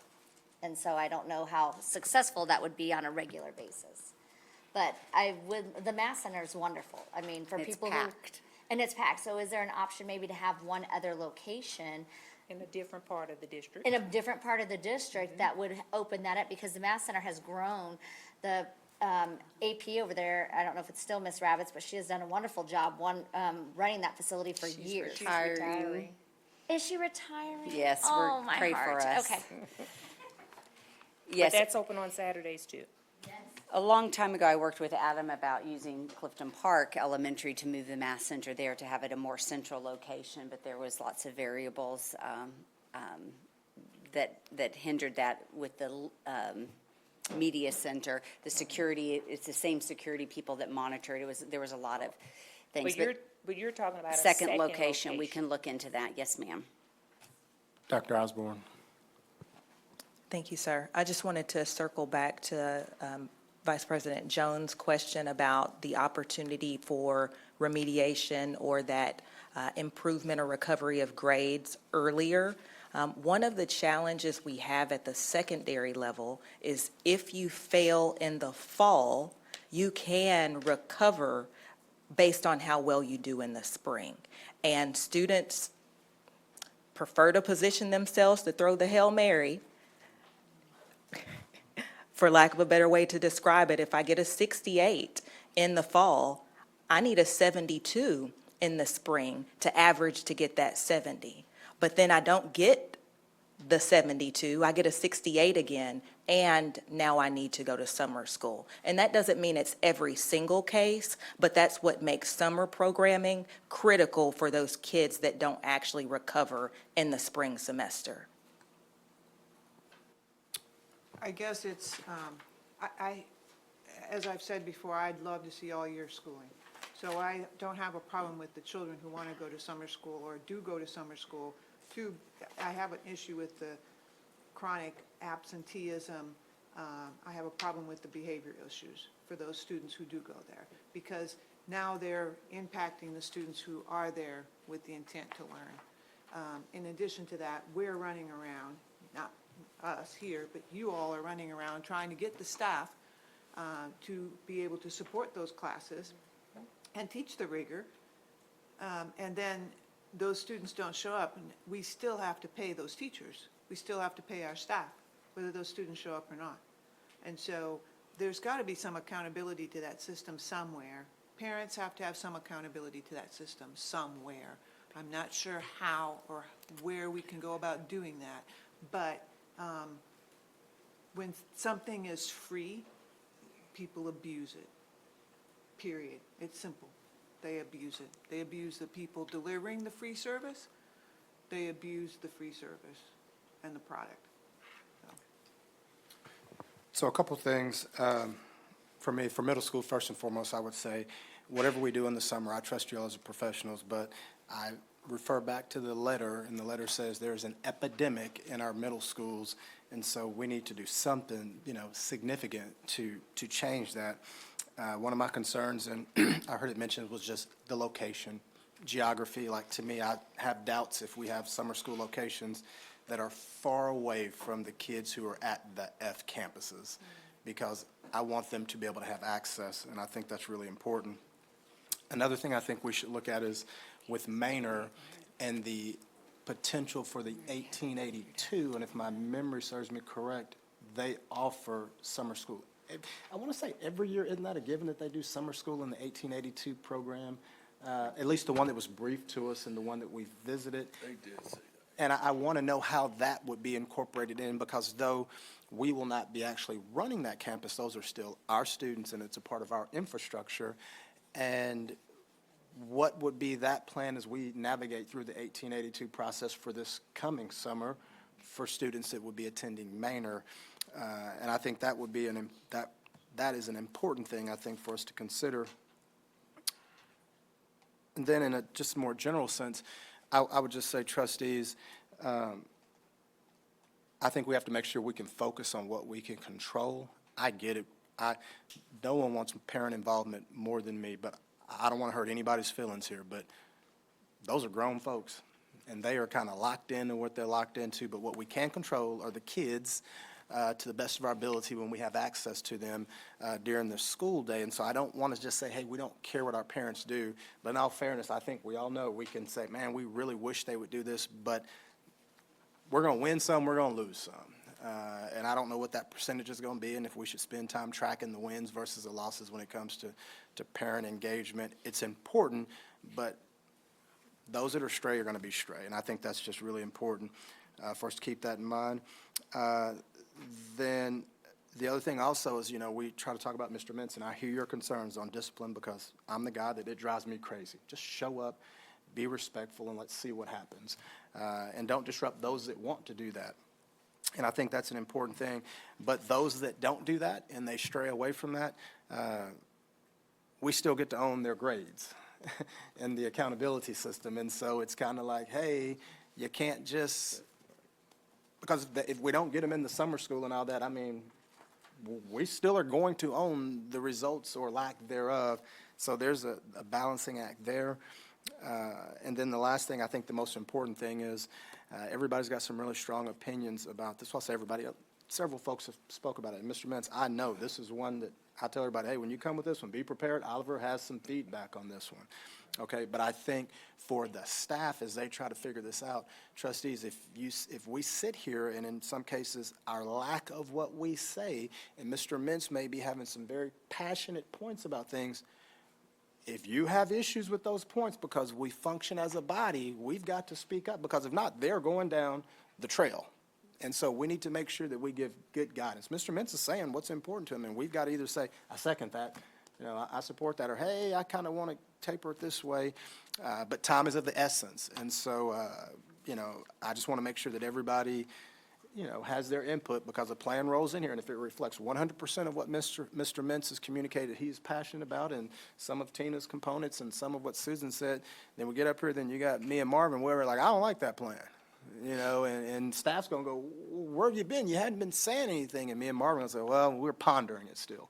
Well, I'm saying we've got to just be fair to Dr. Davis and his team to just make sure that, at some point in time, they're going to start running with the direction that's coming from the dais. And we got to make sure that if you have a problem with what you're hearing, I mean, we're all respectful, and, I mean, we got a great working relationship. We just got to make sure we all get in sync so they're going down a path that when it comes back, I'll partner with Marvin because he tried to palm me off on Tina earlier. But when me and Marvin are together saying we got a problem with it, y'all are going to say, we didn't speak. So, Dr. Davis. No, I appreciate the robust conversations, a great diversity of thought. And sound like we need to go back and research a few things. But you all just touched on something I want to touch on. Really, we need direction, because we can go down different paths. And I challenge the board to really think through certain things where you mentioned about grades. We're going to get dinged one way or the other, like even dropouts. So when we go through the course of a regular school year, when you have, of course, if children are in school 90% of school days, they have to make up those school days unless they go before the attendance committee and they have some extenuating circumstances, right? Or they failed. But what I challenge the board to do is think about philosophically what direction, because yeah, we can, even if we find that by statute we can prevent them from coming, right? Whether you have discipline attendance, what's the unintended consequences of that? I'm just making sure the board, because then there's an impact, because we're going to get dinged on accountability, whether it be by way of dropouts or their grades and so on and so forth. And I also challenge everyone to think through, when you're retaining children, at some point it becomes inappropriate. Let's just take a middle schooler, for instance. If they don't have an opportunity to recover, now you have a 17-year-old with the sixth graders. I mean, if you keep retaining children, at some point, either they have to move out of our system. There's just some unintended consequences to certain decisions. I'm just asking everyone to think through those things. And Dr. Davis, we'll talk, no, I'll hold that thought. We'll talk offline about that. I just think, I have no doubts about where Mr. Mintz is aligned. I just want to make sure that everybody else is aligned and say, hey, we're with Ollie, let's go, you know, and then, hey, we know what we're trying to do, but if we have any issues, we've just got to make that known, so. Any other feedback from trustees? Staff? Thank you. I appreciate it. Okay, now we'll go to item C, which is discussion of school improvement support at Hay Branch Elementary School. Welcome back, Dr. Creighton. Ms. Duger is here, and Dr. Duggar. My apologies. I probably should know that, so I owe you on that one. I definitely know who you are, okay? And Dr. Warren.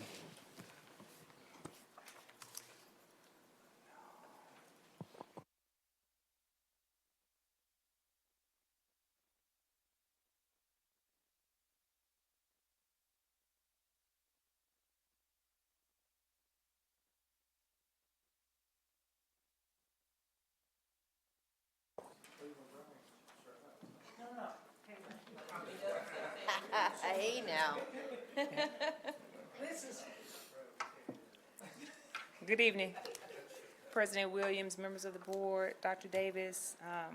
We are excited to have an opportunity to share information from different perspectives about things that we do to support and additional support that Mrs. Duggar is requesting for Hay Branch Elementary. She will begin with the demographics. I'll talk a little bit about C&I support for the campus. Dr. Warren will talk a little bit about the support from school leadership, and then we'll come back to Ms. Duggar to mention some things that she thinks will be helpful for her and the campus, and then we'll close it out with questions. Good evening. First, I want to explain about the shirts. Those are the school shirts this year.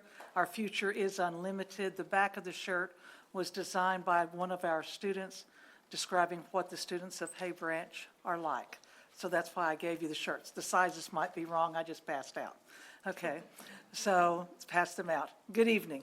I want to thank Mr. Williams, School Board President, Dr. Davis, KISD, Superintendent, and all of the school board members for your service and for this opportunity to speak regarding the plans and the support for Hay Branch Elementary School. As we embrace this journey, I view each school year as a journey up a mountain. We must always look to the top of the mountain. At the top of each mountain is a child that is successful because of the dedication of the entire community. How can we climb this mountain? We start by analyzing what type of mountain we are climbing. What tools do we need to achieve our destination? Are we going to the next slide? Yes, ma'am. Okay. So we begin by looking at the demographics and the foundation of Hay Branch Elementary. Who will be making this journey? What are our demographics? Currently, as of today, we have 514 students. 82.49% of our students are qualified as economically disadvantaged. This is 424 children. 28% receive special education services. That is 142 children. And we have 7% who are LEP students, or 38 children. When we look a little further at our demographics, when we look at our staff, we are a young staff in regard to experience. 30% have less than 5 years' experience. 1/4 of the classroom teachers are instructors or apprentices. Of the 5 special education teachers, 1 position is being filled by a contract employee who is a certified teacher, but she is a contract employee, and 1 by an aide who is seeking her degree. 67% of the admin team are first or second year administrators. Our journey towards success begins by having the correct tools for instruction. This begins with the curriculum, instruction, and assessment. The district has provided the curriculum. Hay Branch has a master schedule that tightly aligns with the prescribed minutes for math, language arts, and science instruction. We have 90 minutes of professional learning each and every week for each of our professional staff. During these PLCs, we analyze the data from progress checks, benchmark assessments, and state assessments. Dr. Creighton will now explain the district and additional support for Hay Branch based on curriculum. Thank you. At the top of the slide, we just identified what support we provide to all campuses in the district. Dr. Osborne mentioned it before, the aligned curriculums, so that we don't have variance in resources used across classrooms and across the district. We have aligned interventions, we have aligned curriculum documents, we have aligned progress checks, and then we also have aligned support progress checks that are offered and provided to our D and F campuses. We have monthly professional learning communities that our principals participate in, and then we have bi-monthly professional learning communities that our campus instructional specialists and campus instructional coaches participate in addition to a list of guidelines to help monitor and manage how the PLC process should actually occur on campuses. We provide professional development throughout the course of the year in different ways. We created protocols this year for the 3 big components of learning in the professional learning community. So lesson internalization, we have data protocols, and then, of course, we have student work protocols as well. And then, in order to help coach teachers on what should be happening with instruction in the classrooms, we have partnered with our friends at Region 12 who have been supporting us over the past 2 or 3 years with Get Better Faster coaching, which keeps a tight click on what happens when you go in and observe in a classroom, and then how you provide the timely feedback to teachers according to what the coaching point may be. So that's what happens for all campuses in the district. For Hay Branch specifically, we have 1 district instructional coach at the elementary level that is assigned to Hay Branch. We have a district instructional specialist who, the reading district instructional specialist for elementary, goes to the campus and provides weekly support to the CIS and the CIC. They both have less than 3 years of experience, so Mrs. Duggar has asked to support them. So Mrs. Davison does that on a weekly basis to help them prepare for the PLC. And then as they lead the PLC, then Mrs. Davison watches and provides coaching support for them as well. The additional progress monitoring is that additional progress check that we have for her campus. Classroom visits are conducted with Mrs. Davidson, in addition to other DISs that go to the campus, Ms. Norman, and then us as well. And then Mrs. Norman, the district instructional coach, provides model lessons at the campus for teachers that are there, in addition to other teachers that can come and visit from other campuses to Hay Branch and see that model instruction occurring. So when we think about the data, our reading DIS, Mrs. Davison, has been at Hay Branch 22 times this year. We have, between Mrs. Davidson, other DISs, the DIC, and the leadership team, 81 classroom visits have been conducted. 17 PLC planning sessions have been facilitated by Mrs. Davidson, in addition to the coach and other DISs with the campus. 11 PLC observations have occurred, and then there have been 10 model teach lessons by Ms. Norman just for teachers at Hay Branch Elementary, in addition to 7 other model lessons throughout the course of the first semester. And then Dr. Warren will talk about leadership support that she has provided to the campus. All right, thank you, Dr. Creighton. Hello, President Williams, Superintendent Davis, and members of the board. I have the pleasure of serving as the principal supervisor for Hay Branch this year. And although I will say Ms. Duggar is experienced, and I found out today it wasn't 40-plus years, it was 50 years. She's been an experienced leader in our district. She has been very intentional about seeking out support, coaching, feedback, and partnering as she has continued to work to build the instructional programs and move Hay Branch forward. In order to further deepen the effective planning practices on campus, earlier this year I facilitated a visit where she and her team could go see a model PLC at one of our other campuses. After going and visiting that PLC and seeing what a high-performing PLC looks like in action, we took those insights whenever she returned back to campus. We looked at the current PLC practices that were happening at Hay Branch, and together we worked to revamp and revise those to strengthen the processes and also ensure that we have better facilitation of data to drive instruction in Tier 1 practices. My favorite part of visiting Hay Branch is whenever we get into classrooms. So every time I visit, we do plan collaborative observations together. We're looking for celebrations, things that are going great in the classrooms. We're also looking for overall trends and patterns that we're seeing, which might guide future professional development or mini PDs that happen on campus or planning practices.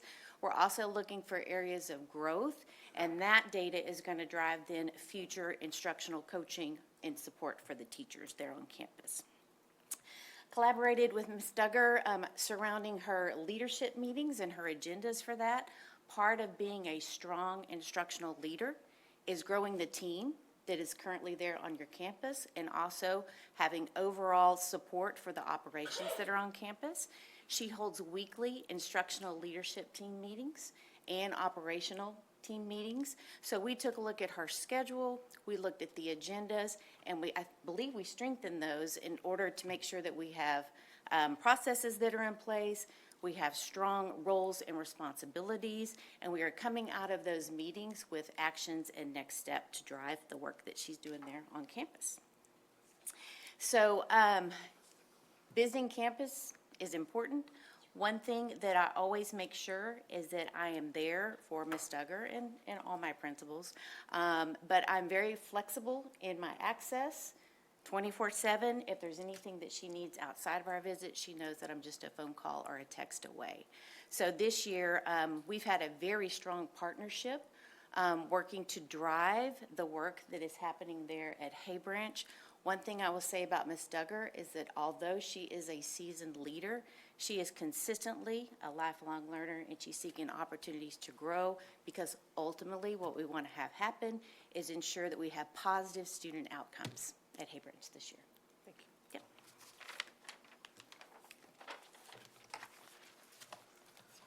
I want to thank Dr. Creighton. As you can see, the district is providing support for curriculum instruction and assessment. When we are looking at individual data, we are noting growth in each subgroup, in each classroom, and each grade level. Are we improving? The answer is yes, we are improving. In order to teach the children, we must also teach the teachers, administrators, and aides. We need to strengthen the school leadership and the supervision. Dr. Warren, I want to thank you as well. It has truly been a team responsibility, bringing experienced administrators to build leadership capacity with our CISs and CICs to help us teach the teachers. We also brought in Carol Carlisle, who is a close to 50-year administrator as well. So this collaboration with our district leadership team has brought clarity, and we are teaching the roles of young campus administrators in their leadership roles. This collaboration has strengthened the abilities not just of our administrators, but it's the role of the administrators to strengthen the teachers to better deliver the instruction for the students. But each school should be a community where our number one focus is for each and every child to reach their maximum potential. We must address the cultural needs where parents and community members work together with the campus staff and the district leaders for the betterment of the students. Building this collaborative effort is huge. We now average over 250 parents attending our family nights once a month. Last month, we grew to over 400 parents when our choir sang a tribute to veterans, and each classroom wrote cards and made gifts for soldiers. The students were writing, the students were singing, the children were giving, but also the parents were writing, the parents were working with the teachers and the students and getting to know one another to build this sense of community. Will you, as our board, come and meet with our parents every so often, with our teachers, our students, and our staff for some of our monthly family meetings with our activities? Come and see what our community looks like.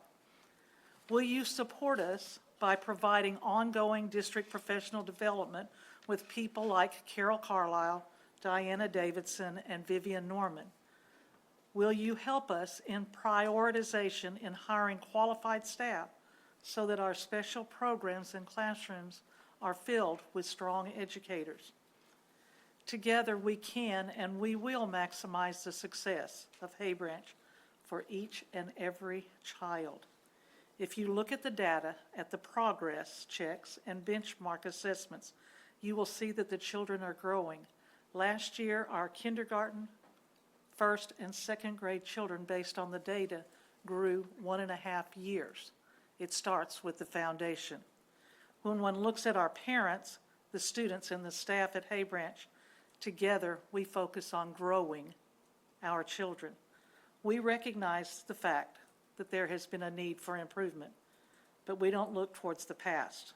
We look to the future. We look to the mountaintop. We must look at each and every single child. What is that child's strengths? What does that child need? We look at the expectations for success, its grade level standards. By building the success of each and every single child, we are preparing the children to lead the future. And we will reach the mountaintop with your support, the community support, and the support of the district. All means all, and all of the children, each of the children, all of the staff, all of the community deserve the right to fly so that their future is truly unlimited. That's why it's on the front of the shirt. Our future is unlimited if we have an education, but it depends upon the facts on the back. Are the children honest? Are they smart? Are they trying? Are they trustworthy? Are they kind? These factors play a huge part, and by building the children and keeping our eye on who the children are and what they need to learn, we will reach the mountaintop. So I thank you for all your support over the years. Your dedication shows and is truly appreciated. I thank you, Mr. Williams, Dr. Davis, and each board member. So I'm here for questions, and I will do my best to answer them. Questions from trustees? Mr. Gilchrist. Hey, Ms. Duggan. How we doing? Hey, look, I need a date for that January family night. It will be the third Tuesday of the month. Come and see. Don't forget the Crafts with Carol. Crafts with Carol will be on the 16th, Carols and Crafts that we're doing. The choir is singing. All of the children from pre-K through 5th grade will be singing, and then the select choir will be singing. Then they will go to the rooms where the parents can interact with the teachers, be making crafts, drinking hot chocolate, but it's that building a sense of community. Come and enjoy so that we build this trust together is absolutely wonderful. We are also this spring going to have a steel drum band, okay, at the school and build the arts, because the arts make a difference with the children and the parents as well. Mr. Rainwater. Okay, and the benchmark testing. We're growing. Benchmark testing. I was just going to say, and I think, Ollie, I can't call you Mr. Minks. Ollie brought it up earlier, and we thought about it, but this community of Hay Branch School is heavily impacted, low social economic kids. I think all your kids, 99% of your kids walk to school? If they go across the street to on the other side of Rancier, they qualify for a bus. Oh, okay. Okay, so the children on the other side of Rancier, they are close to the school, but they are within walking distance, but crossing Rancier is not safe. Okay, so we do have buses for going across Rancier, but they are very close, and most of our parents are within walking distance of the school, yes. And someone told me the parents walk their kids to school at the beginning of school. I guess it may have been Bishop. So I guess my point is, other than to applaud the leadership that brings all these resources to you, to serve these kids in the school building, and I know you have a garden, they go eat all your food from the garden fresh, but to serve these kids in a sense of community and to give them a sense of belonging in that community which is represented by the symbolism of a schoolhouse, is a pretty dynamic thing that I feel like you guys have done. And so I, for one, really appreciate that and all the resources that the administration has dedicated to that.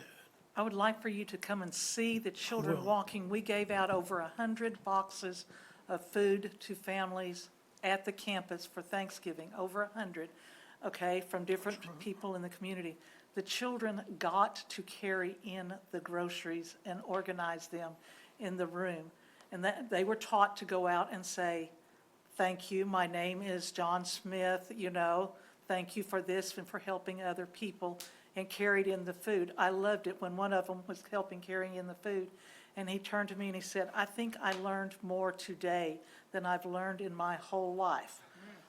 And so powerful, but if you have learned to say thank you, introduce yourself, shake hands, help others, be kind, maybe we have learned more.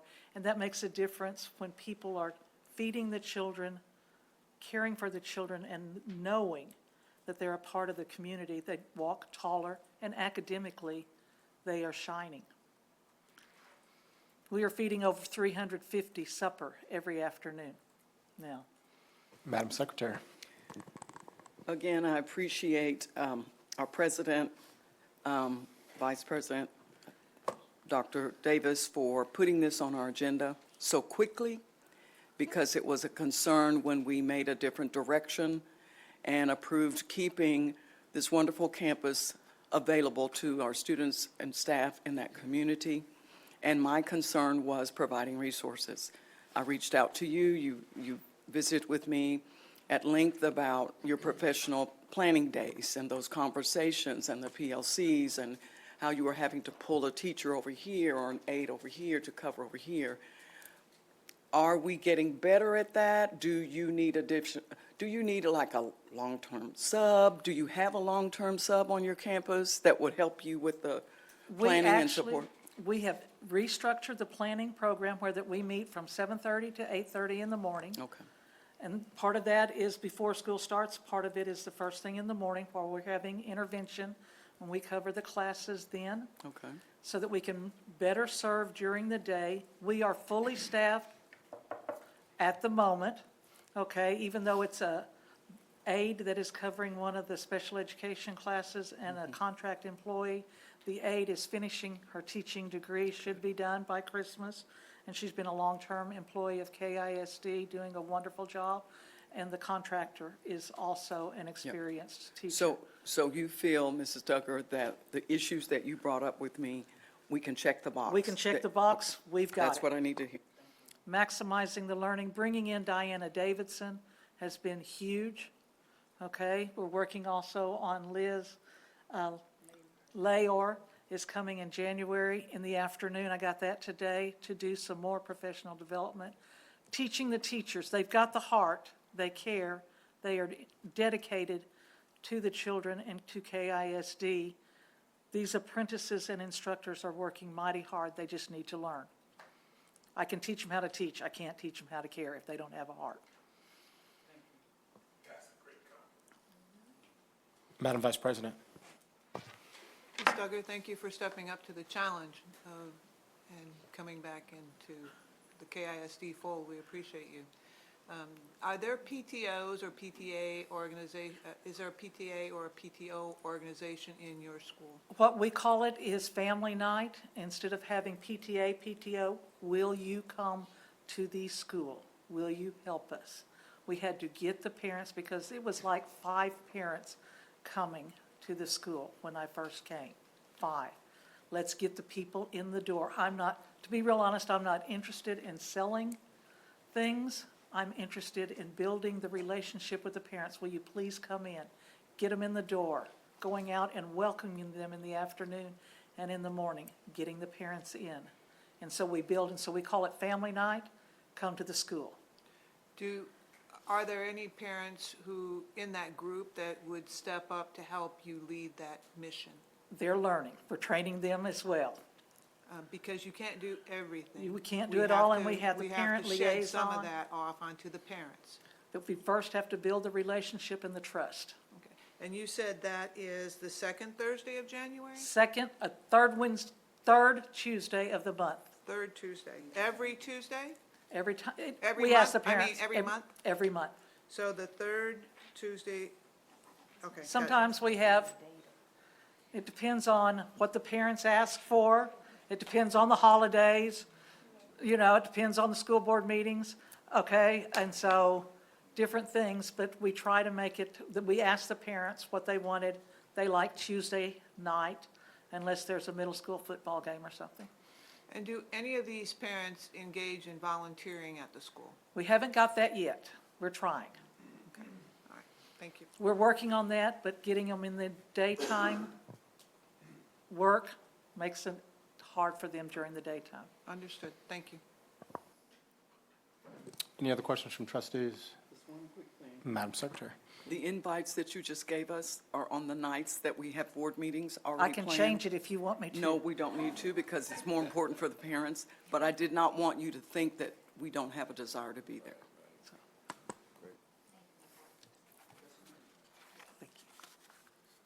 Thank you. We appreciate you. Keep doing the great work. You're in the optimization plan, so, hey, hold us accountable. We've got to give the resources. We're getting there, and we're growing. Proud of the children, proud of the growth. We keep saying, let us grow the children. Yes, ma'am. Thank you. Thank you. We'll now go to agenda item number D, which is discussion of fall demographic update. Mr. Adam Rich. Thank you, sir. So the process of creating our long-range facilities master plan is guided by a long-range demographic study to forecast our future growth within our boundaries over the next 10 years. We've contracted with Zonda Education to provide an updated long-range demographic study based on our peak enrollment from this school year. We intend to have these demographic updates twice a school year, in the fall and in the spring. We had our last one in May of this year. So going forward, that'll kind of be the cadence, and we have Bob Templeton here with Zonda Education to provide you with the overview presentation, and of course, he and I are both here to answer any questions.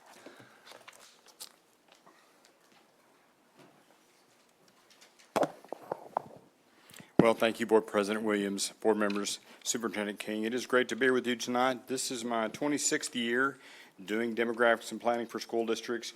We work with about 80 school districts across the state of Texas. We work with several in this central Texas region. I can tell you it's been one of our more challenging falls. We've seen a pretty significant change in the enrollment patterns, not just here, but this is happening all over the state of Texas. Tonight, I'm going to touch on some kind of economic overview of what we're seeing with the economy, what we're seeing with the housing market, and then I'll get to the enrollment projections. When we look at the Killeen MSA's region concerning the economic conditions, the unemployment rate has moved up slightly. It went from about 4.9% a year ago to about 5.2% in this past August of 2025. The unemployment rates lifted slightly all across the country. That did cause the Fed to drop the interest rates.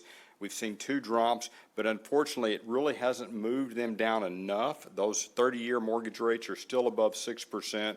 And if you remember back in about 2021, that 30-year fixed rate mortgage rate was about 3%. And so that really is still a little bit of a headwind for the housing market, is these interest rates are still considered to be a little higher than we'd like them to be.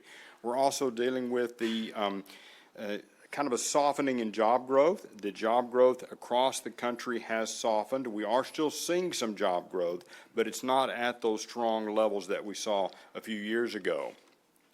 When we look at the housing market across the country, this graph is showing the new housing across the country, and you can see that over the last several months, we've been averaging about 700,000 new homes being built. It is still struggling slightly. You can see back in 2021, it was much, much higher. The rising interest rates did cause that drop. The continued high cost of housing, it's really making it a challenge for first-time and younger home buyers because that entry is still just a little bit too high. Again, just a quick look at those mortgage rates over the last several years. You can see they've been kind of up and down, but over the last 4 years, they've been above that 6% range. As of October, they were at about 6.17. Just did a check this morning, about 6.2, so still above 6%. Now, when we look at the housing market specifically for Killeen ISD, our research team has interviewed the cities, we've contacted developers, we've done a real survey of the housing activity. These green shaded areas are your active subdivisions. So you are still experiencing pretty significant home construction. You've got 36 actively building subdivisions, about 241 homes under construction, about 1,840 vacant developed lots ready for builders to build on. The yellow shaded areas are the future subdivisions that are in the planning stages. So they've started the process. They haven't necessarily have streets delivered yet, but those are what we call future subdivisions. They've started the planning process. We have about 5,096 lots that are in the preliminary planning stages. Those will likely be delivered over the next, 6 to 18 months. Where you see a red outline, those are areas that are seeing active development. So the earth moving equipment, bulldozers, that's where the developers are working right now to deliver new lots. Now, I've kind of highlighted your top 7 most active subdivisions. So these are the areas that are building the most significant homes. You'll notice it's kind of in the southern band of the school district. There's, several that we've highlighted there, and I'll go into the details of these with the next future slides. So Bella Chicara is 732 total lots, about 10 homes under construction. They've closed about 41 homes in the last 12 months. The student yield, which is students per home, is 0.37 students per home. The Warriors Legacy, just to the next door there, is 824 total lots with 14 homes under construction. That neighborhood is yielding 0.51 students per home. And then Village at Nolan Heights, 150 total lots with 10 homes under construction. A little bit higher yield there at about 0.73 students per home. How do we get the yields? We geocode your students to their addresses. We compare the geocoded students to the number of occupied homes. So this is your student yield of students per home. Now, the Conley property is a future development that's in the planning stages. That represents about 800 future lots. Heritage Oaks is 721 total lots with 6 homes under construction. That yield in that neighborhood is 0.61 students per home in Heritage Oaks. Herring Legacy Estates, 309 total lots with 3 homes under construction, yielding about 0.325 students per home in Herring Legacy Estates. And then Chaparral Point, a large future development, about 1,500 future lots in Chaparral Point. Turnbow Ranch is a large community of about 3,700 total lots. It is split between Killeen ISD and Florence ISD. A majority of those lots are in Killeen ISD, and that's where the activity has started. You've got about 1,900 lots in Killeen ISD. There's 58 homes under construction. They do have a healthy supply of vacant developed lots. There is groundwork underway on their future sections. You can see the satellite image from November illustrating just the massive amount of future development that is taking place in Turnbow Ranch. The current yield there is 0.43 students per home in Turnbow Ranch. The Evergreen subdivision is 512 total lots. There's 11 vacant developed lots. There is groundwork underway on their future phase 11 with 127 lots. The current yield in Evergreen is 0.52. These yields are actually pretty good. We work with about 80 districts across the state, and we are seeing yields anywhere from about 0.2 to 0.7. When you see 0.5 to 0.6, that's really a pretty healthy yield. We typically don't see much higher than that. The Reynolds Crossing is 457 total lots. They have 4 homes under construction. This is a D.R. Horton and a Flint Rock Builders development. It's a low yield right now at about 0.19 students per home in Reynolds Crossing. The Preserve at Thousand Oaks is a little over 1,000 lots. They've got 16 homes under construction. There are multiple phases that are still to be built. There are phases where there are some duplex lots, so it's got a mix of some duplex and some single-family, and the price point is above $250,000 in the preserve at Thousand Oaks. The Yowell Ranch is 1,800 total lots, 54 vacant developed lots. It's getting close to being built out. That yield is 0.85 students per home in Yowell Ranch. We've got the Goodnight Ranch that's in the Hayes section, the Hayes Elementary Zone of 1,242 lots with 18 homes under construction. They're building about 50 to 60 homes per year. This is D.R. Horton, and that yield is 0.705 students per home. And then next to there, we've got the Bunny Trail Public Utility District Development, which represents about 900 future lots. And then we've got the Goodnight Ranch Fowler section that's in the Fowler Elementary Attendance Zone of 955 lots with, it's almost built out. That yield is 0.605 students per home in the Goodnight Ranch, the Fowler Elementary section. And then next, looking at Mitchell Farm, which is 333 total lots, 2 homes under construction, yielding about 0.41 students per home in Mitchell Farm. Now, that was just a quick overview of not all of the developments, but some of the highlights there. We are seeing significant multifamily development as well. I'll touch on those highlights. The purple circles are the multifamily projects that are under construction. The turquoise circles are the planned multifamily projects. We've got 362 multifamily units that are under construction, and there's 110 of those that are age restricted, so there will be no impact on students from the age restricted units.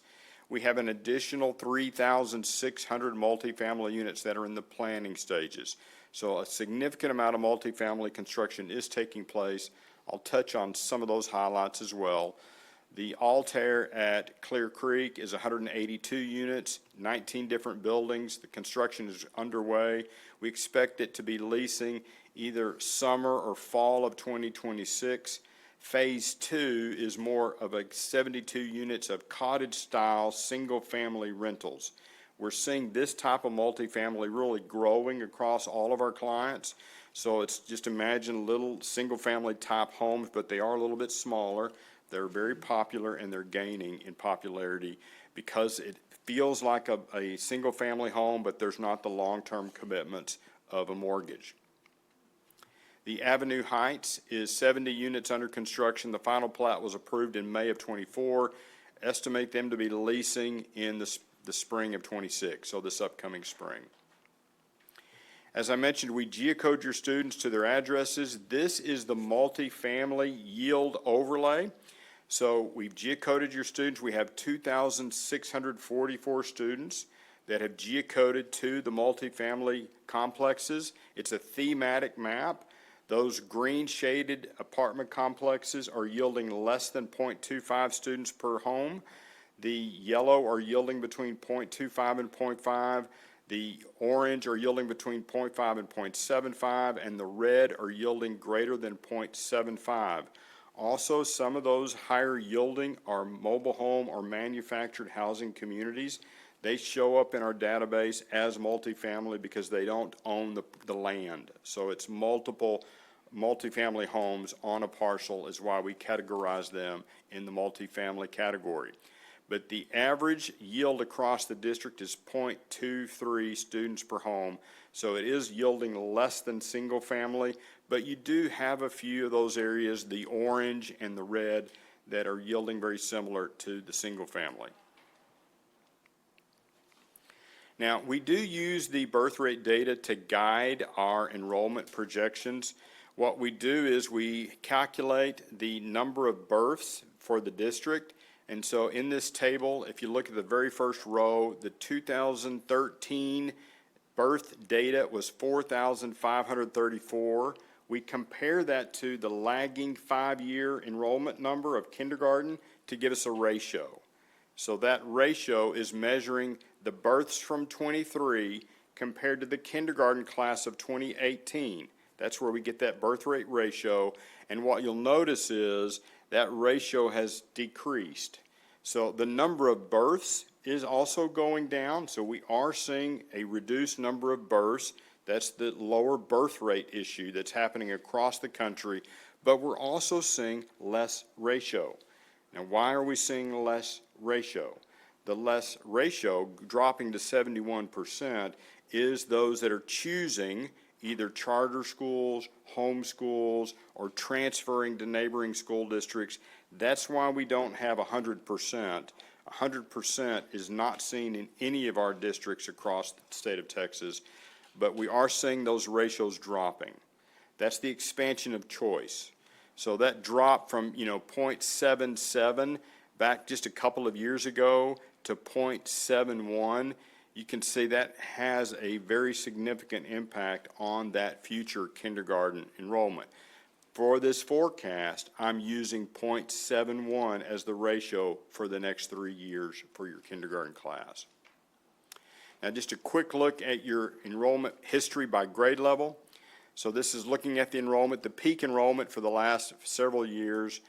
This fall's peak enrollment for the district was 41,670 students, resulting in a decrease in enrollment of 1,410 students. The largest class this year is your 9th grade class. The second largest class is your 1st grade class. The table on the bottom is showing you the grade level change. So you can look at those cohort numbers and you can see that this year's kindergarten cohort is 0.93. That basically means that your kindergarten class decreased by about 7% from the previous year. The cohorts in grades 1st through 12th are measured against the previous younger grade. So the 1st grade cohort of 1.023 is taking this year's 1st grade class of 3,200 and comparing it to last year's kindergarten class of 3,132. So you'll notice across just about every grade level, we saw a decrease in the cohort. So you had enrollment loss at just about every grade with the exception of 1st and 9th. Those were the only 2 grades that did not see a decrease in the enrollment. Now that 9th grade number is a little bit of a pin-up number from those 9th graders that don't quite get enough credits to become sophomores. That's one reason why that 9th grade number pins up, and that happens everywhere. That is not a Killeen High School issue. I literally see that in just about all of our clients. Now, the average across the elementary grade levels was 0.959. So you can see that's a drop across those elementary grade levels by almost 4%. The middle school drop was about 4.5%, and the high school was an almost 6% drop. So that is what led to that decrease in the enrollment of about 1,400 students. Now, one of the other things we look at is newcomers, new students to the district, and those that have left the district. The blue bar, the dark blue bar, is the new student IDs, and what you'll notice is the new student ID number has gotten smaller. So just a couple of years ago, it was 5,200. Last year, it was almost 5,200. And then that leaver number has been well above the new for the last several years. Now, it's not quite apples to apples because the new to the district, we're looking at the 1st through 12th grade new student IDs. We don't count the kindergarten class because they're virtually all new. And we do the opposite for the leavers. We're looking at missing student IDs. So it's a way for us to have a glimpse into mobility. Now, I've prepared 3 sets of projections. I've done a low forecast, a mid forecast, and a high forecast. With all of my clients now, I'm encouraging them to look between the low and the mid. I'm not seeing much opportunity for the high forecast models right now because of the advancement of the voucher bill in this upcoming school year. There's still some cloudiness in the housing market, so all of the indications are right now, as I look at them, more toward the low and the mid is where most of our districts' enrollment, at least for the next couple of years, are likely going to land. So the low number for next fall would be 40,400 students. which is about 1,200 students less than what you had this year. So it's very similar to what happened this year. The mid is about 40,900 students. I believe that's a decrease of about 600 to 700 students. And your high at about 41,369 students would be a decrease of about 300 students. I'm illustrating the mid-level forecast with this table. So over the next 5 years, under the mid forecast, your enrollment could be at about 37,958. And again, I'm seeing these type trends at just about all of the districts that we work with in Central Texas. Even the fast growth districts like Midway ISD and Waco, they were growing, now they're declining. We're seeing that at Belton as well. Belton was growing. This year they had zero growth, even though they built nearly 1,000 homes. So I say all that just to point that this is not just specifically a Killeen issue. This is an issue that I believe is now a new pattern in education where the mindset of school choice has already started. Even though the voucher bills aren't going into effect until next year, the mindset has already shifted. What I'm discovering with our research is, right now, the biggest pull is homeschool. It's homeschool, and it's a hybrid off of homeschool called microschooling. Microschooling, co-opting, is where these homeschool parents get together, and they actually will hire people to be the tutors and facilitators, and they're informing, not really a private school, but kind of, because they're not under any accreditation, and they are growing at a tremendous rate. At the elementary campus level, we built in your changes from your recent facility changes around your school reconsolidations. So we built that into the forecast model. You'll notice you do still have some pressure points, so there are some campuses that are at or exceeding capacity. You'll notice, though, under this model, your elementary numbers could soften down to about 19,300 students in 5 years. At the secondary level, your middle school numbers, again, there's a couple of spots where there are some pressure points, but again, those numbers could soften down to about 8,200 students in 5 years. So, roughly about a 600 to 700 student drop across your middle school grades. And at your high school campuses, those high schools could drop down to about 10,200 in about 4 years. You'll also notice you do have some pressure points at Harker Heights. You've got a little bit of pressure at the Shoemaker High School as well. So I'll do key takeaways, then be ready to answer some questions. The district has seen the enrollment this fall drop about 1,400 students. Likely the expansion of school choice, as well as the changes in the birth rates, the kindergarten ratio having a big impact on these enrollment conditions. The housing market is falling behind. 2024's housing numbers are softening a little bit from what we saw in 2024, so 2025 is a little bit softer compared to what we saw a year ago. We do still have significant development, so there is development taking place. The developers are still busy. The enrollment outlook, I would describe it as it is likely going to be declining. And in fact, in 5 years, your enrollment could be at about 37,900 students. And in 10 years, your enrollment could be at about 36,136 students. I'd be happy to answer any questions. Questions from trustees? Madam Vice President. Sir, when you were looking at all this data, did you look at any of the Department of Defense possibilities of a BRAC or anything like that? Because then all of a sudden, we plan on 37,000, and then all of a sudden we have an influx, and now we have portable buildings again. And that's the beauty of us doing it twice a year. So when there is a big announcement or something big does happen, we immediately build that into effect. But right now, I do not have a significant change at the military base here. All right. But we did, so no data coming out of Fort Hood or Department of Defense that there might be any realignment? I have not seen any of that. All right, thank you. Questions from trustees? Mr. Superintendent, I can tell you that, I don't know if everybody else has looked at the numbers, but I mean, you just look at that, it's saying there's going to be 800 kids at Ellison High School in 10 years. That's not a high school. I mean, it's showing Killeen High School 1,000 students below capacity following a $99 million investment. I mean, and so I'm just saying to my colleagues up here, I hope everybody's paying attention, because there's some decisions that are going to be on the horizon unless there's just some significant change that occurs that we're not aware of. And you don't want to wait until that moment gets here. You've got to be out in front of that. But I mean, there's just some, I told Dr. Davis this on Monday in our meeting, I said, just some alarming numbers in this presentation. And so they always say reinvent yourself or cease to exist.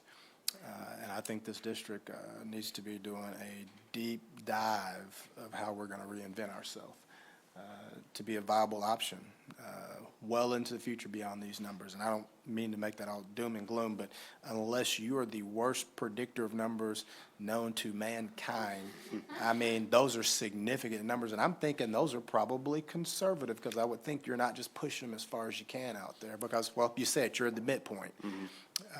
And so there's potential that it could be worse, could be better, but even under the better scenarios, it's still a lot. Yeah, I think this is, like, as I mentioned, this is a new era. We haven't experienced the voucher impacts yet. We don't know how successful it's going to be. Is it going to primarily be for kids that have already chosen to go those private school, charter school, or the homeschool routes? Are we going to see the biggest numbers going into homeschool, or how's that going to play? Now, we are seeing some glimpses that we're seeing some of the charter school, homeschool crowd coming back in the middle school grades. So we may see a new emerging trend where, yes, they do the homeschool, micro school thing when it's easier. When I say easier, it's because the curriculum and the content is easier. But once they get to middle school grade levels, you've got labs, you've got the need for more strong, it's more challenging curriculum. We're starting to think that we could see them come back to public ed. Now, that's going to be a challenge, because then they haven't been in a formalized setting, and now they're coming in middle school to a very structured situation where there's been a lot of flexibility in this micro school, homeschool approach. Questions from trustees? Mr. Gilchrist. The lagging birth rate piece, is that just nationwide? It or is. That's just, okay, so that's going to affect the soldier population and all of that stuff. So we can kind of look at the Child and Youth Services numbers and kind of see how they added up there, or, like the child care facilities are kind of indicating how many kids we're going to have in school. So if we start paying attention to that, we can probably see some of that too as well. You could. Wow. But this is not, the birth rate issue, I believe, is not going to change much. Now, I'm speaking from my family's perspective, because I've got millennials and my brother's got millennials, and they're not having kids. And, my brother's got 4 kids, 4 girls that are ages 23 to 31. 4. 0 grandkids. Now, I'm lucky, I've got 2, and so, but it's just, it's a different mindset that's happening in that regard. Mr. Superintendent. Yeah, Board, I just, I liken it to the opposite end of the spectrum when you have hyper-growth, right? So I experienced that in the previous role, or had to go out for 2 bond elections. And I encourage the Board in this context, although we just went through an optimization, I encourage the Board to continue those discussions, optimization 2.0, and begin to continue to have those discussions. Because what tends to happen, again, on the other end of the spectrum, when I experienced passing a bond initially and I had to come back 3 years later, folks don't understand. They kept coming after you're building school. It takes, of course, 3 years to build high school, 2 years to build middle school, all the things. So just to getting ahead of it, continuing those conversations to be prepared, that's just what I throw out there, to continue those discussions, because if we continue on this trend we currently are on with 1,400 down and 1,200, reduction in enrollment next year. That's pretty fast-paced drop in enrollment. Mr. Rich? Sure. So my final thought, like I mentioned, we're using this to segue into long-range facilities planning. Our prior two meetings were more geared toward optimization. We have an upcoming meeting next week to really talk about facilities planning. So the silver lining to all this, we've been a fast-growth district for a very, very long time, which has led to some facilities falling behind as we're building new. So this is a good opportunity for us to look at the facilities we intend to keep for the foreseeable future and invest some money in maintaining and improving those facilities. And I think that's going to be most of the focus of the long-range planning committee is how do we maintain what we have? How do we take our older facilities and try to create some equitability with our newer facilities in terms of the spaces that they're offering and things like that? So there is some good to come of, not necessarily just rapidly growing every school year. We can hopefully use this time to focus on what we have and improving our existing facilities. And that's where we should be heading here over the next few months. Last call. Madam Vice President. So, Mr. Rich, we should be almost down to net zero on those portable buildings then? Almost. There's a few pockets. So Bob mentioned Shoemaker and Harker Heights. They still have some portable buildings. We have a few at elementary schools, Tremere Elementary with the bilingual program, which we'll hopefully take care of when we expand bilingual at Willow Springs Elementary School in a couple years. Beyond that, there's just some special program portables and administration pull-out type program portables that are being used. But portables for instruction are definitely probably as low as they've ever been. Yes, ma'am. But ideally, we eliminate them in their entirety, in my opinion, for security reasons and et cetera. Agreed. Yes, ma'am. And maintenance, obviously. They don't maintain themselves very well. Yes, ma'am. And I mean, admin spaces is a big one. So if you look at our older schools, the admin suites are very small. What happens is they then, as we give them more admin or campus support, they're taking classrooms. And when classrooms are full, we're then giving them portables. So that's kind of an area that we need to shore up as we get into facilities planning. Yes, ma'am. Thank you. All right. Thank you. We appreciate you. Thank you. All right, next we'll go to item 5E, which is discussion of Education Service Center Region 10 Child Nutrition Interlocal Bid Participation Agreement for the 2026-2027 school year. Welcome, Ms. Vaten. Thank you very much. Tonight, I'm here just to quickly discuss a renewal for the Region 10 Child Nutrition Interlocal Agreement. This is a renewal. We've participated in this co-op for several years. It does allow us to buy in bulk, and in some instances use immediately, but more often to store those items in our warehouse for future use. It is compliant with all of the federal purchasing rules, both U.S. Department of Agriculture and the Texas Department of Agriculture, and there is no fee for the district to participate. The vendors pay the fees that are related to this co-op. Questions for Ms. Vaten? I think the ask is to put this on a consent agenda. Yes, sir. Any issues with that? Thank you, Ms. Vaden. Thank you. Appreciate you. All right, we'll now move to item 6, which is discussion of future board meeting agendas and trustee remarks. Madam Capito. I'm good, thank you. Mr. Mintz. Just regarding the summer school, talked a lot about it, staff's put a lot of work in it. I think there's still work to be done. When would we, I know, I don't want to run out of runway on it to get the board's kind of final input on it, so I just want to make sure that we're planning that out to give everyone enough time to work, to give students and parents fair notice of the rules, as well as staff time to plan if they're going to be able to work there or not. Tracking. Well, just, for me, it's just code red urgent. I mean, it's kind of how I view it, just the time, so they have planning. I mean, they probably want the answer yesterday. Okay. Madam Secretary. Thank you, sir. I have two things. Excuse me. It was requested that I bring up needing information updates on our STEM programs and the impact through optimization. How are the students going to, where are they going to be located? How are we going to consolidate, move kids around? That's becoming a concern out there.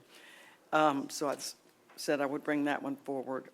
My concern is our technology update as it regards to artificial intelligence, AI. Do we need to have any, do we need to revisit our current policy on it? Is it shored up enough? Sometimes these unforgotten conversations just come up and hit us in the face when we're not, and AI is in the classroom right now. And we don't know what that impact is. So if we can get a workshop on it and get some information update, I appreciate it. Mr. Gilchrist. My best friend, Mr. Rainwater. Work through these, I hate to say issues, but as we work through these conversations, it's pretty obvious that our taskings as board members and as administrators are going to become so increasingly complex for survival of school as we know. And I just really appreciate Dr. Davis taking the bull by the horns and sometimes facing the other end too, but I really appreciate what his staff has done and the people who support. Now, I'd just like for our teachers to know, we're not up here being mean and no one really is, but we're just in a heck of a situation where we're going to have to do some things that ain't going to make everybody happy, but we got to save our district. Thank you. Madam Vice President. Nothing. Okay. Dr. Davis, I would just say let's, to trustees, I say let's just be the best for who we got. I mean, at the end of the day, that's what the mission is who's here, let's be the absolute best for them. We can't control who's not here and, control what we control. And so that's what I'd say. Mr. Superintendent, anything you want to add? Yeah, as always, I just appreciate this board. Thank you for your support, and I can assure you of this: is that the team we're getting after it. We're going to certainly put our best foot forward. I see in the spirit of what Mr. Rainwater shared. Yeah, it's going to be lots of change. It's going to be for various reasons, right?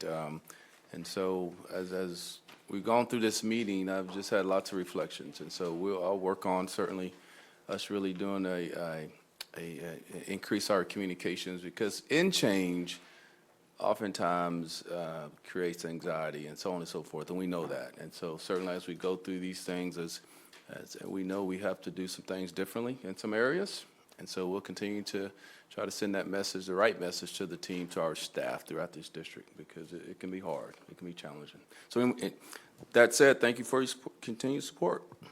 All right, thank you, sir. We'll now go back to agenda item number 2, closed session. We previously called 2A, 2B, and 2C. At this time, I'm going to call item 2D, which is consultation with legal counsel regarding amendments to local innovation plan as allowed by Texas Government Code 551.071. Agenda item 2E, consultation with the district's legal counsel regarding pending litigation, a settlement offer, or other issues confidential under the attorney-client privilege as allowed by Texas Government Code 551.071. Agenda item 2F, deliberate the purchase, exchange, lease, or value of real property as allowed by Texas Government Code 551.072. And agenda item 2G, deliberate the appointment, employment, evaluation, reassignment, duties, discipline, or dismissal of a public officer or employee as allowed by Texas Government Code 551.074. And last but not least, agenda item 2H, deliberate a matter regarding a public school student in which personally identifiable information about the student will necessarily be revealed as allowed by Texas Government Code 551.0821. No voting will take place in closed session. Any action the board wishes to take as a result of discussions in closed session will take place after the board reconvenes in the open meeting. We call all those. We may not need all of them, but we've called them just in case. The time is now 8:40 PM, and we are in closed session. The time is now 10:46 PM, and we are reconvening from closed session. No action or voting took place in closed session.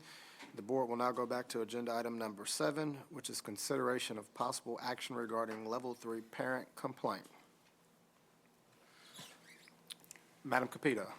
I move that the board deny Ms. Anderson's consolidated complaint appeals and uphold the administrative decision at level 2. We have a motion by Madam Capito. We have a second by Trustee Gilchrist. Any further discussion by trustees? There being none, all those in favor, show of hands. We have 7 in favor, none in opposition. Passes by a vote of 7-0. We'll now move to agenda item number 8. Madam Capito. I move that we adjourn. We have a motion by Madam Capito. We have a second by Secretary Adams to adjourn this meeting of the Board of Trustees at 10:47 PM on December 9th, 2025. Thank you for your time on today.